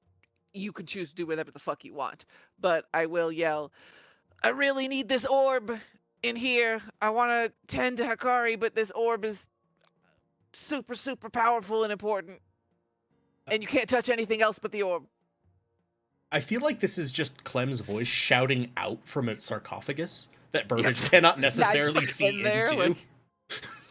Just see maybe a head pop up in a bun of white. That's up in this sarcophagus? Yeah. At the top of the room? Aye. But Andy, you were describing to me that I saw also this other this sarcophagus. Open, yeah. That's the one that I saw. And there's an angel fighting two people and the person that is delicately trying to do something. Yeah. Difficult choices. Burbage will would like to jump from Clue onto Bully, Okay. if Bully will let me. Jesus, Okay. I hope. Yeah.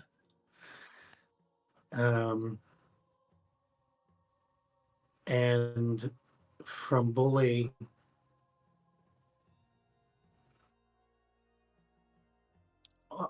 onto the sarcophagus, Okay. where Clem is. This is very easy for you. Yeah. No rules. No rolls needed.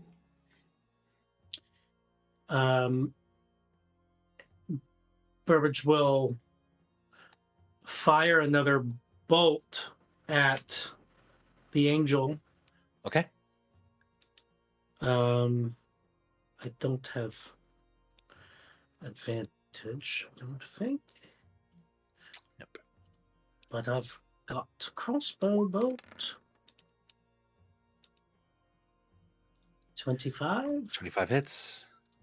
And I have allies there adjacent, so I Oh, yes. can apply my sneak attack. A grand rogue tradition. Let's do it.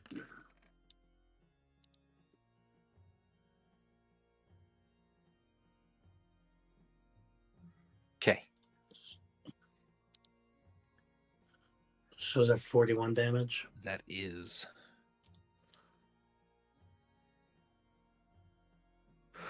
He's looking hurt as he brings that mace up to swing, this time at Charity again. You shoot him straight into the shoulder and it just sticks out. It sort of puts him off his balance for a moment and he's having a hard time kind of focusing for a second. Yeah, excellent I'd attack. I'd like to re-roll one of my sneak attack dice. Please do. Or did I roll a 1 at all with the piercing damage? Yes. I did. Yeah. So I'll re-roll that die. Okay. A d6. 1. Oh, okay. Never mind then. On the 3D dice, it just like almost rolled all the way over to the 5, and then went. Whoop. Which would have been so good. Well, Burbage has got a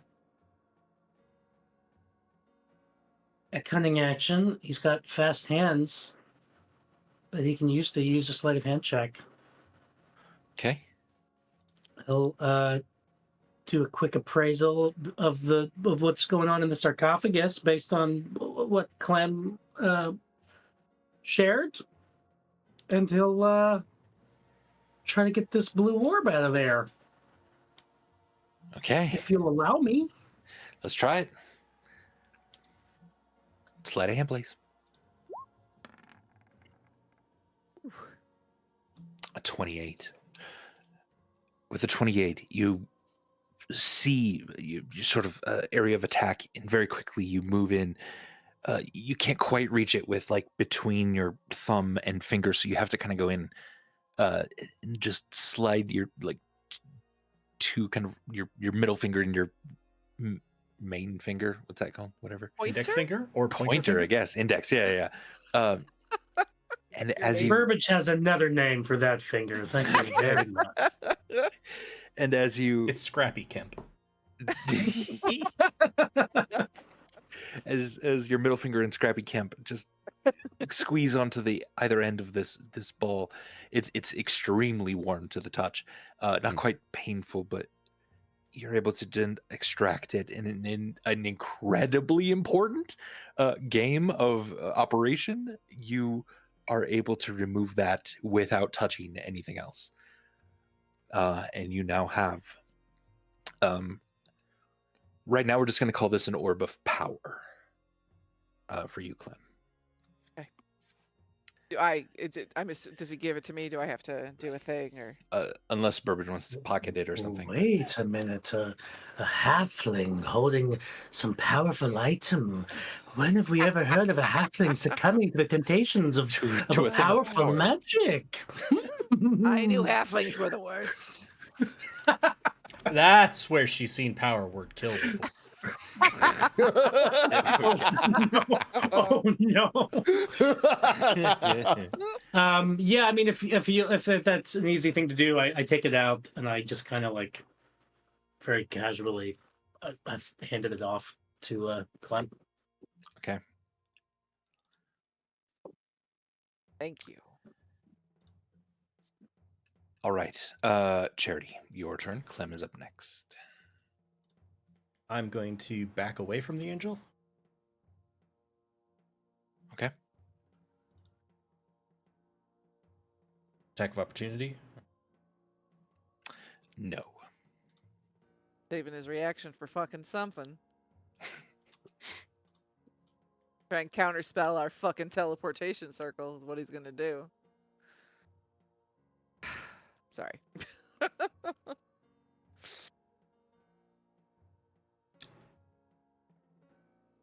Going back in my head on which spell to use.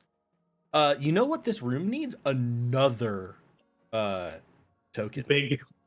Another giant token. Yeah. Not a giant one. Spiritual weapon Okay. at 4th level. Okay.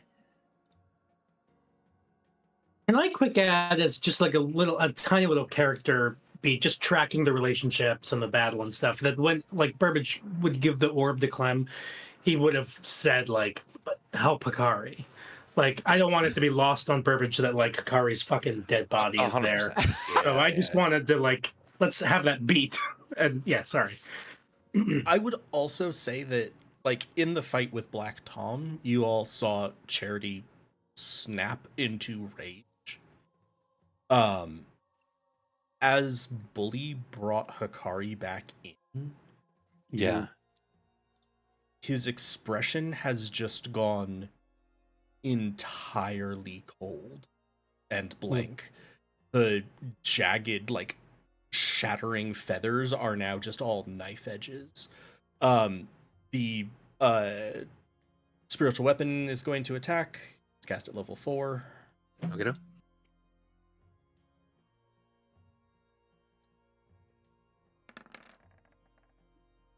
21, 21 hits. 17 force damage. Okay.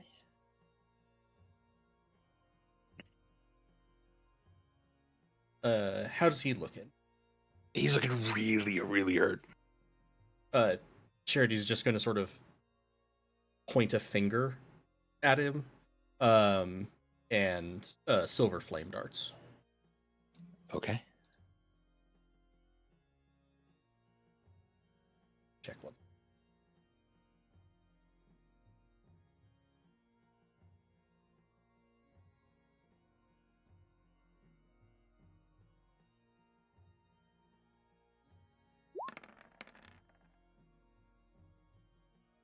$31,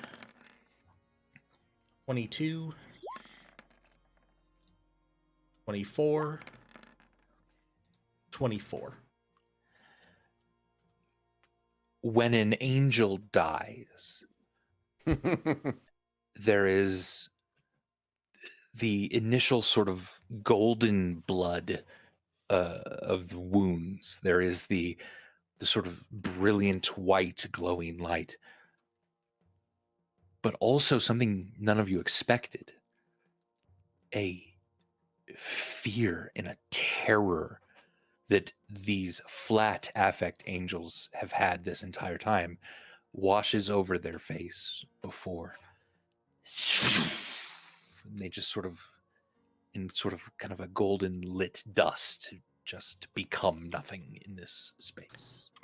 I will also say, for the story beat, at that, like, I sort of imagine it not blinding in terms of harmful, but like, oh, very bright flash of light, and it's like the flicker of terror on its face. Yeah. This very blank expression is going to slowly curve up into a smile. Can you hear the bells? Yeah. Every time a bell rings, an angel meets its untimely demise. Yes. This is a Christmas episode. Clem, your turn. I'm gonna say sorry, Hikari. Fuck you. No.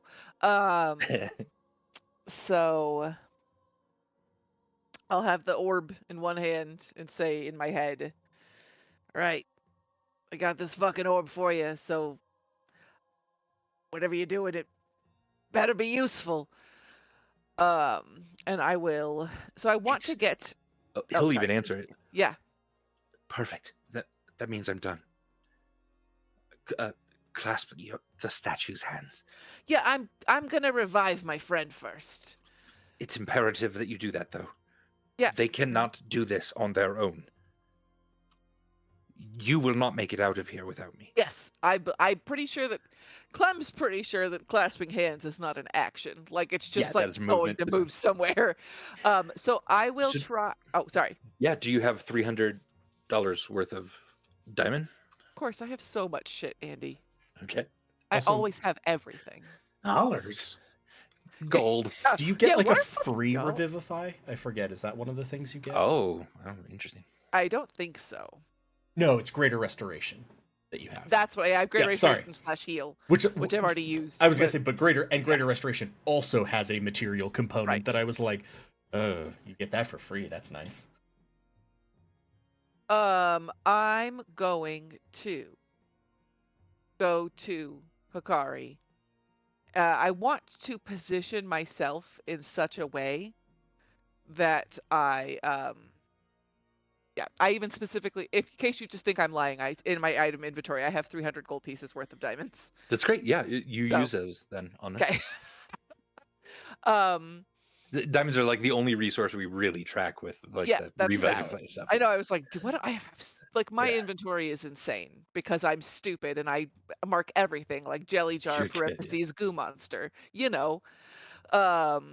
Anyway, so I'm pretty sure that the angels are saving. Is the angel in the room is the one that died, right? So there's none in the room there is right no now. angel in the room. Okay, so I want to be in such a way that I'm behind the giant bowl, that I'm not visible for anybody else through the doorway or anything like that, to be counterspelled or anything before I go to revivify Hikari. And then I will go and I will touch her. And I will say, listen, I know you've lived a real fucking long time, but you gotta live a little bit longer. And I will cast Revivify on her. Okay. So, Hikari, sitting in these woods, you're not sure how long you've been here, how many flasks you've made it through. Your drinks are never ending in this place. But again, you're alone. And Darcy might not be awake. Darcy might be asleep. Hello? Just kind of, yeah. Okay. Poor Darcy.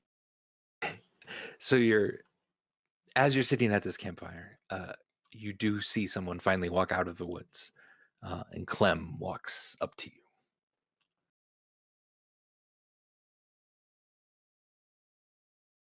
Okay. So am I still? I'm alive now, right?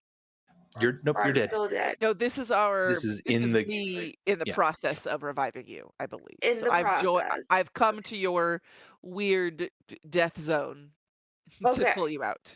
Okay. Hey, Clem, what's going on? You want a drink? Obviously. Hold out my hand for a drink.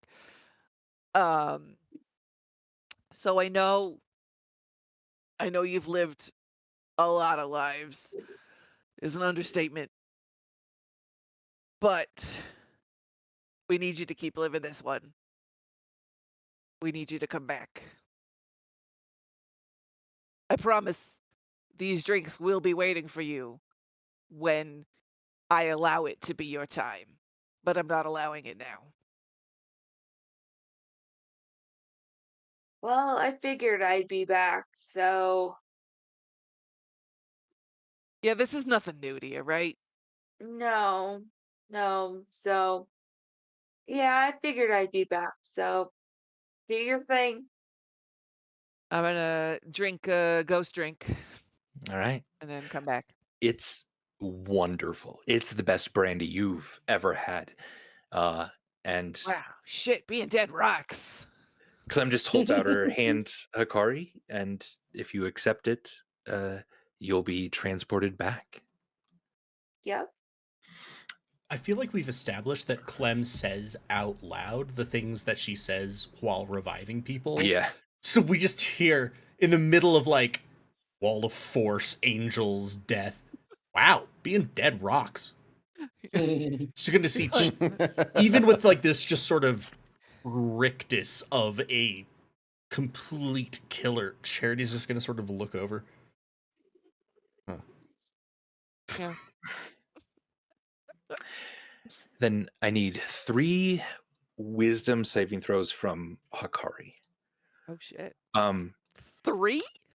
Yeah. Hikari Things when they come has back. some effects currently active Those are all really good rolls. that may possibly go away if they die. Fair. 18, 21, 20.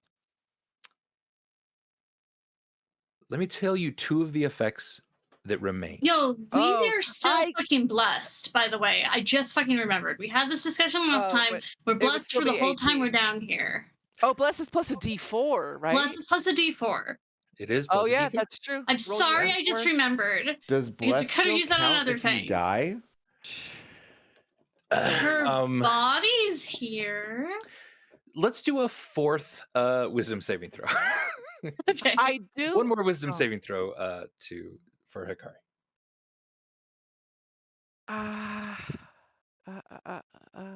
That's not fair. You just want me to fail. I don't want you to fail. It's fine.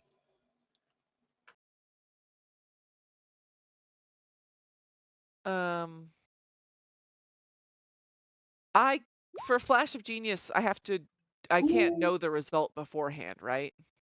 Correct. Do you want to add to this? Well, I already know Or because anything? you already said that 2 of them succeeded, so I already know that one of them failed. Yes, but you're not sure of the DC on these. They vary. Fair. So a D4 is not a foregone conclusion. So there are also things that are happening prior to actually Hikari coming back to life. So I can't do it anyway. Don't think. Ooh, but she's in the spirit plane, right? Maybe. Boy, Clem, give me an Arcana check. And then could someone roll some D4s? Oh, that's a crit fail on my Arcana there. I don't think then that you're going to recognize what maybe needs. Sure. Give me a D4. Give me 4 D4s. Someone. I can do it. I'll do it. Oh, somebody else Cool. did. 2, 2, 3, 2. Okay.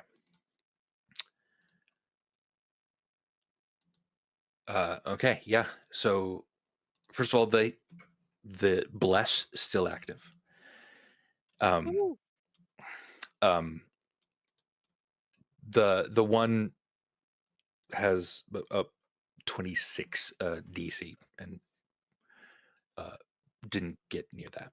That's a insane DC. But let me tell you what is still working. There is a hollow spell that is keeping out elementals and fae and everything, protecting the city of Cliffmill. That remains. Losing that would have been fucking terrible, y'all. There is a hidden effect on Hikari that also remains. But maybe some of you have started to put together why Hikari is being targeted very specifically by the people that can't find you. And now that they have, seem to throw everything they had real quick at this. However,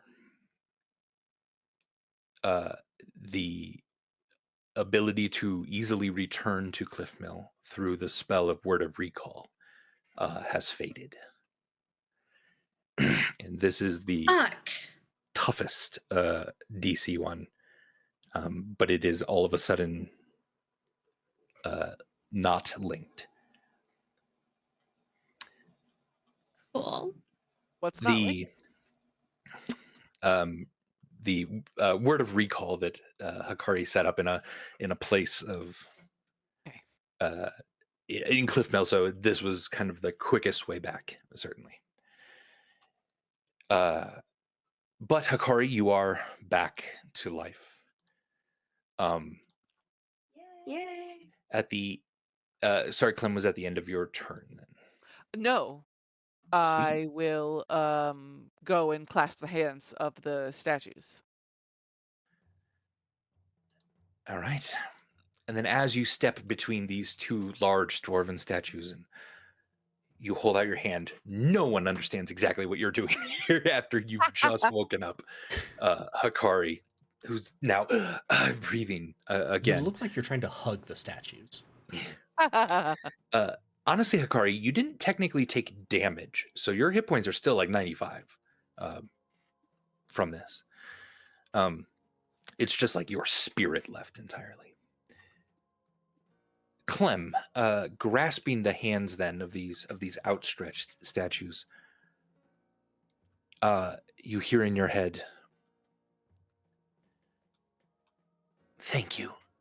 You were an exceptional lift to this place. I would like to say that that was all that you were, but I've grown a bit attached to you. And I've left you something. You and your friends. When you have a moment alone, perhaps you explore exactly what that is." Yeah, we had a bad time to start, but I feel like we built a mutual respect and understanding, which I appreciate. Then, as you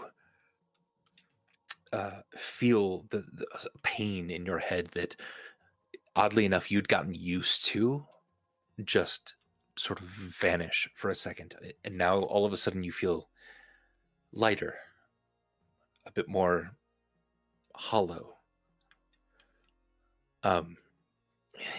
Yeah, maybe even a tiny bit dizzy. And then you hear and sitting now in the sarcophagus is a rather young, attractive-looking dwarf. And several things happen sort of immediately here. As the voice of Behelit at the end of your turn, Clem, has used the legendary action to summon another one of their individuals. This individual is holding a scroll and is beginning to read it.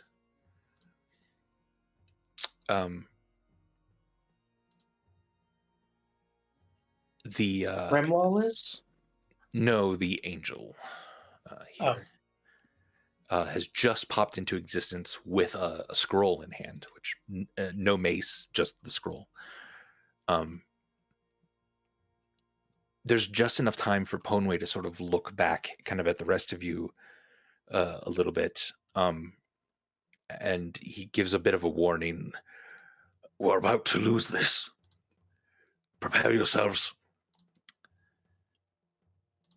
And Cremwell steps up out of the sarcophagus, wipes some of the grime and dirt off of his tattered clothing, and rushes over to the high priestess, and begins to right now help her with what's going on, but his eyes are sort of firmly fixed on the wall of force in front of all of you.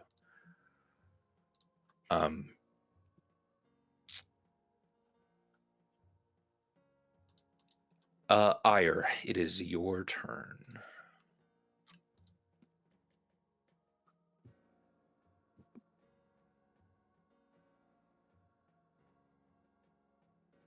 You're muted, Sam. Sam, you're muted. Thank you kindly. There you go. Ire is going to be readying an action for the moment he sees like a fracture in this. You said it's a wall of force. Yes. Is this? It's visible, right? Like we can see it. Can we? Is it? Yeah, a light blue shimmer. And then we can see through it. We can see them on the other side. Yeah. So Ire's basically just readying. One, he's hidden. He's trying to hide behind either Storm. I guess Stormbringer's probably bigger than Ponway. Hiding behind Stormbringer, and is readying an action. Okay. Waiting for a sign of fracture, just Gotcha. Something.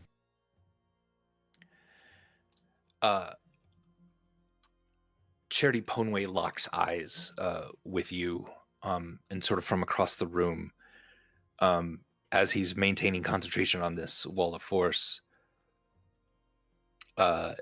You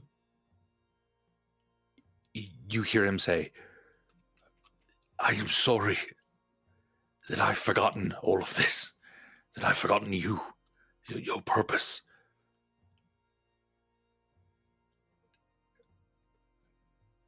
I believe I speak for the priestess as well. The two of us are staying.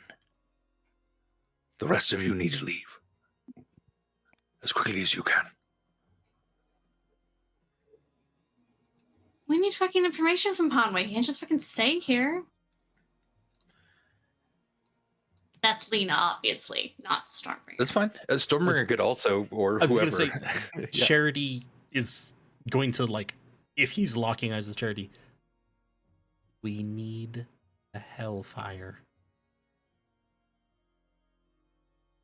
The Hellfire. I've locked it away. I've locked it away from in here. That's why I went to the Emerald Falls. Oh my god, I hate those falls! My study. Find my study. We kind of blew it up. No. They are unable to get into my office. Oh, the temple. There. I thought you meant your house. That's kind of rubble. Go there. Inside. I will have left a clue. I promise you.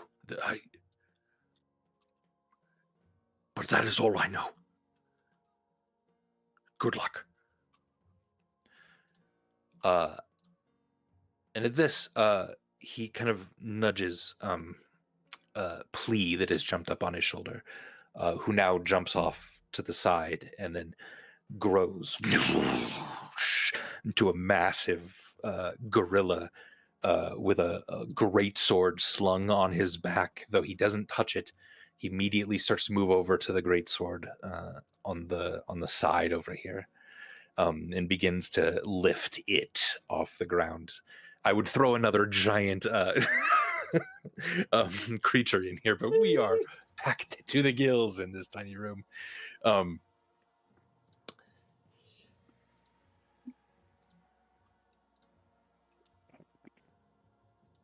So, the voice glides up the stairs toward the rest of you. You see him nod toward the one holding the scroll, who begins to read. you feel like you knew, Charity, what the spell was going to be already. As a disintegrate spell will immediately pop the force of this. Ponway begins to cast a spell. This angel here is going to try to counter him. But they don't see me casting my spell that I've been holding. Indeed, as well as Kremwall is holding. Go ahead, you first, Sam. Okay. Yeah, so out from behind Stormbringer's singed cloak is gonna erupt a 100-foot bolt of lightning. It's 5 feet wide, should roughly hit all of them. So that emanates from you. That would hit Ponway certainly. No, I'm coming out. Oh, okay. Yeah, okay. I want the world to know. Sorry. Yeah. Thank you. Bless out from me in a direction that I choose. You know, I'm not gonna hurt Ponway and Stormbringer again. Okay. So each creature in the line must make a dex saving throw. Again, I'm using 3 more sorcery points to make sure the big blue guy fails. He'll have disadvantage on his dex. All right. A creature takes 8d6 lightning on a failed save, or half as much on a successful one. If there are any flammable objects, they burst into flame. So you're not going to be able to hit both the voice and the other angel behind. Okay, so like it can't technically ride through the middle of the. No, it's got to go to like a specific line, and it's either going to miss. I accept this. Yeah. So yeah, we're aiming mostly for big blue guy, but. And you said you were moving out of the room to do that? Well, no, I'm not moving out. I would be moving into Ponway's square. Okay, fair. Sure, and then you'll try to move back. Yeah. Fast hands and all that cool stuff. So 8d6 Blam. 31 lightning damage, but they have, on a dex save. Okay.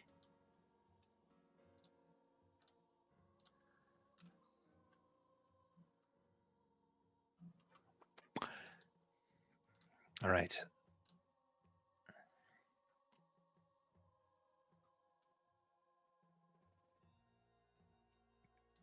Cool. All right. All right. You strike out at them. They're not paying attention to your spells. Taking damages, they can do that. This one looks the most hurt then. Though the voice did take a decent chunk of damage there.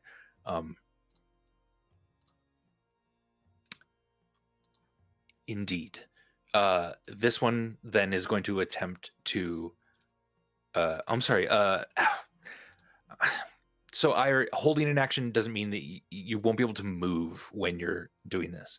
So you would have to choose to hit Ponway if you want to do the lightning bolt, which he could take. I mean,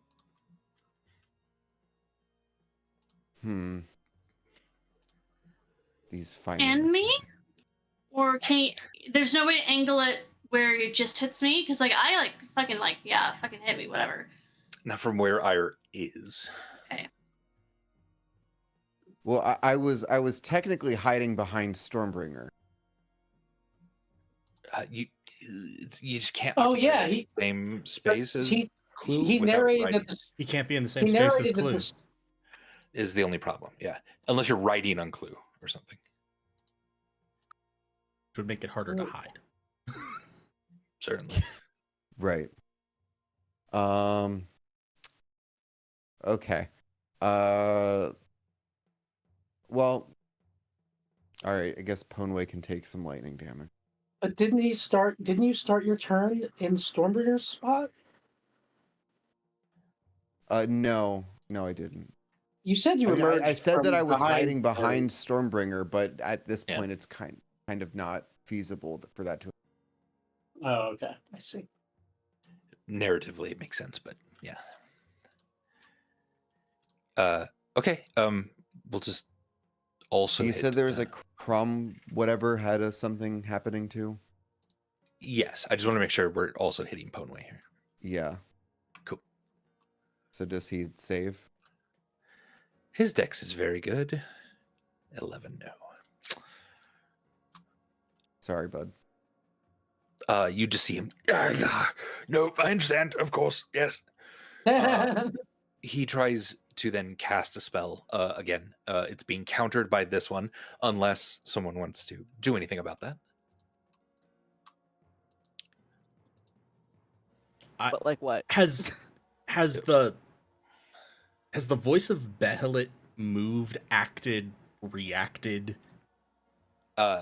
They've not done a turn yet, essentially. Yeah. Yeah, no, Charity's just okay.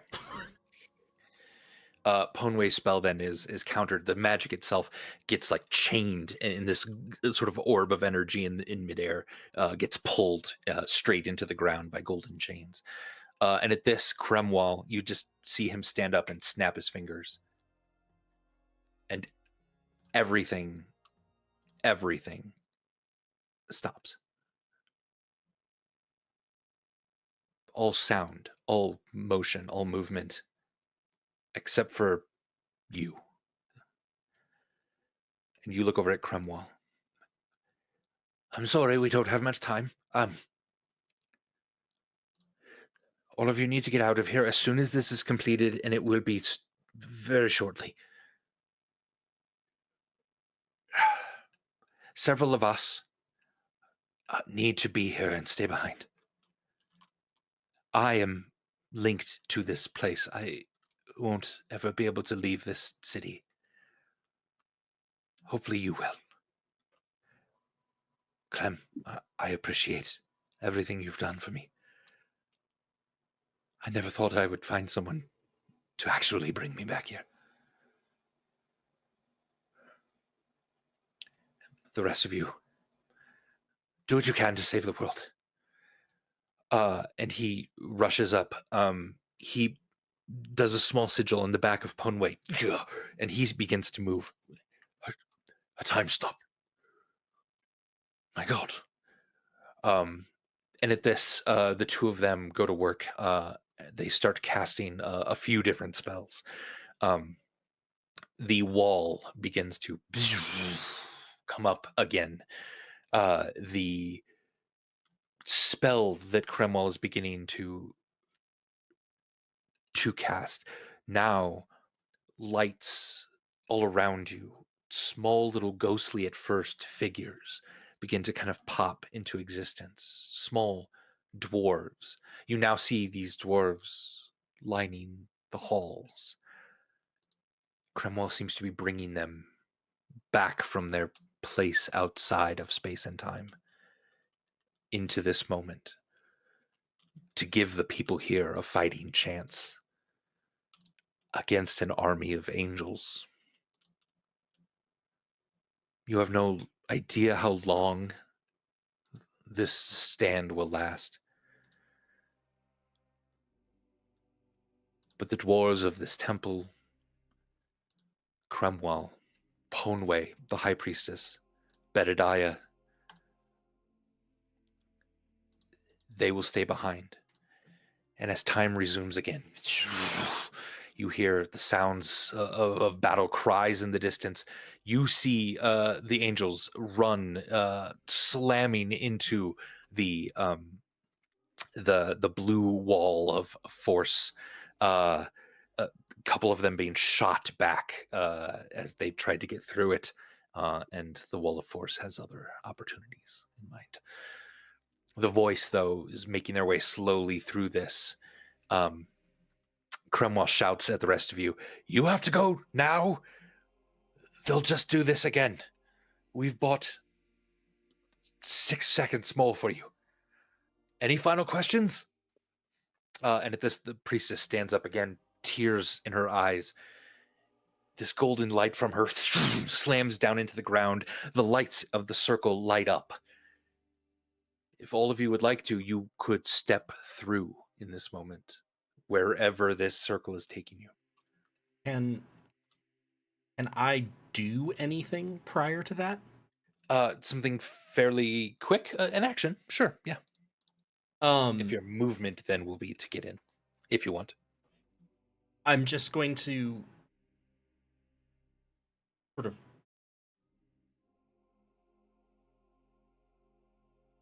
since we had it this way before, I think it works for flavor. Charity is going to say to Seamus, orange caltrops. Oh, you got it. I like where this is going. It's just and Charity is going to hold out a hand and then just turn so it falls and breaks. And I'm going to cast animate objects. Kill the Voice of Behelit.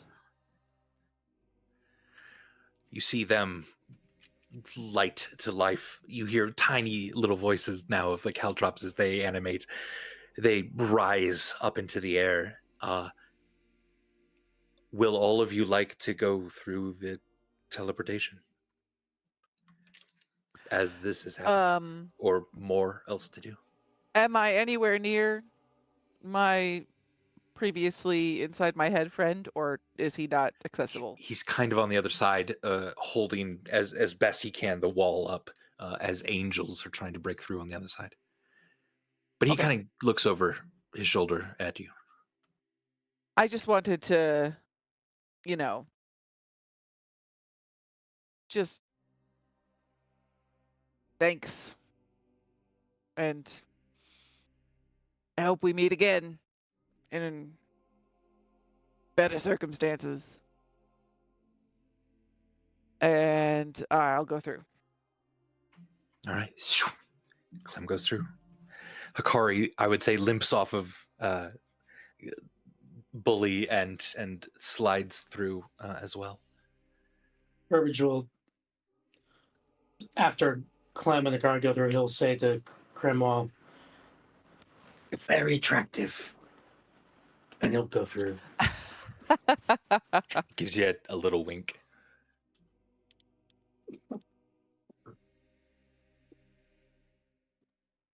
Ire would just kind of give a passing glance to Ponway.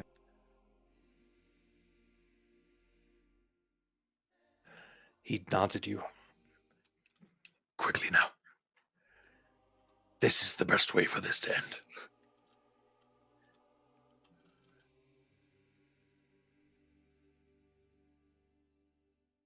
Stormbringer? Yeah, I mean, yeah, I'll go through. It's not a fucking option to save people right now, I guess. Yeah. Ponway nods at you then as well. As you step through, you hear him. You were always my favorite. Keep him safe. I'm everybody's favorite. Maybe you too. Have a happy holidays and stay alive, please. And thank you. He gives a slow nod to you. Charity. Is Caloran able to get up and move? Yes. He looks like he can be able to limp in. I'll sort of like clasp his hand and pull him towards the portal. Not like carrying him or anything, just sort of slingshotting him so he can move fast enough. He stumbles just a little bit and then Charity's gonna look at the 3 assembled people who are holding this as glue sort of flickers out behind him. Thank you. I hope we can accomplish enough to deserve this. The old woman next to you bows low to you. Seems like my friend Ponway doesn't recall you, and I've just met you. But you and your friends are quite spectacular. I promise you, none of us will allow him to leave this place. We may die doing it, but so will he. I promise you. Thank you. And Ponway. Charity will lock eyes with the voice. I want you to. I'm going to kill her.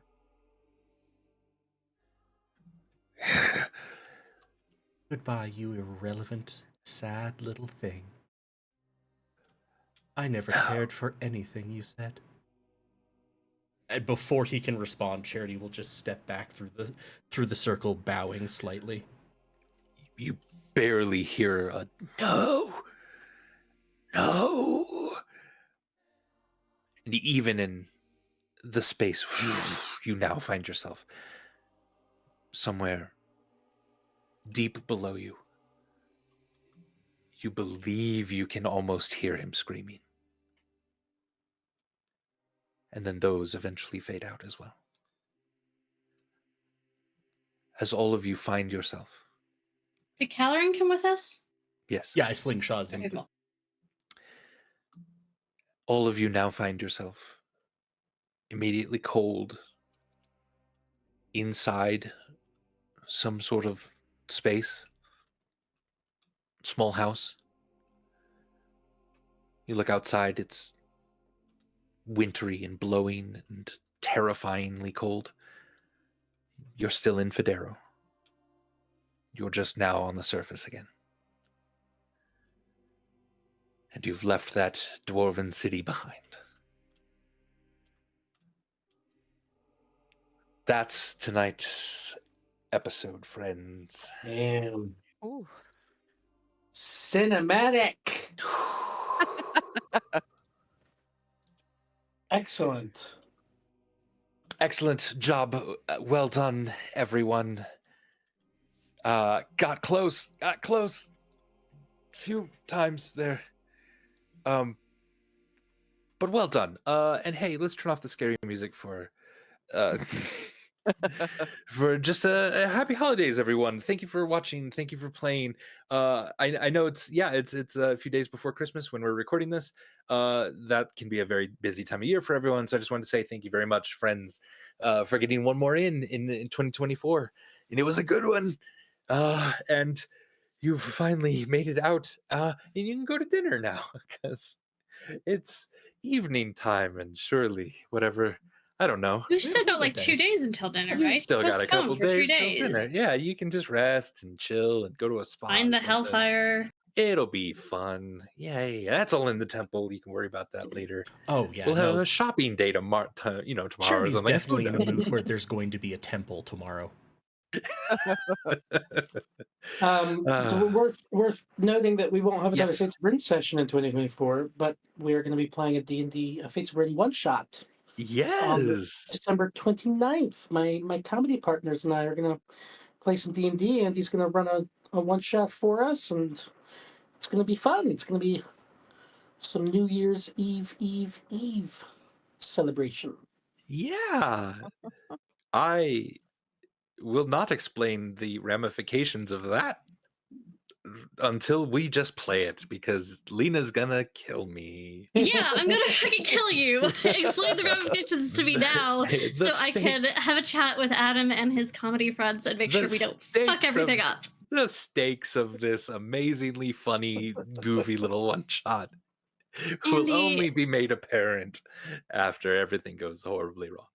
But Oh hey, my what could God. go wrong? I'm at gonna this point? die. You're all out of the underground. You're on top of the world, quite literally. We're all alive. You're all alive. You got ire out. Nothing can go wrong. This is great.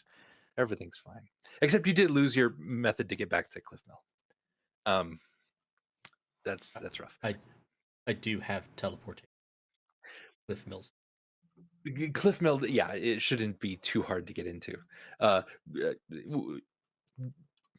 it may be something that Hikari needs to drop to be able to teleport into Cliff Mill, because no teleportation is allowed in the Hollow, or not Only the for Hollow, the creatures of the type.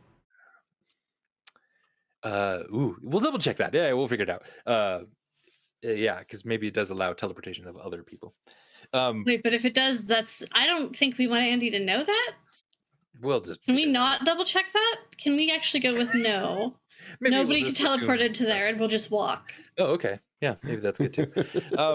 Well, you wouldn't walk. I don't think so. One does not simply walk into Cliff.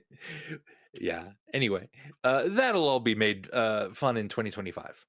So yeah, that's it for Goats and Dragons for tonight. Thank you everyone for playing. Thanks for watching. We love you everyone, and we'll see you next time. Later. Bye, everybody. Good night. Happy holidays. The lonely she walks down beside the green river. My lady she was, and I bend my knee. One divine, my seraph, my heart to deliver. She gives me a small flower that I call Doom Lily. I love so completely, so true and so sweetly. But know that our story is so short it must be. Every time that you show me that blue and white flower, reminds me of me, lady, who descended for thee. When she leaves me sighing, leaves me darkness, I call to my lamb, please return back to me. For she gave me a child and departed as I smiled, but me only, me lonely is a sin.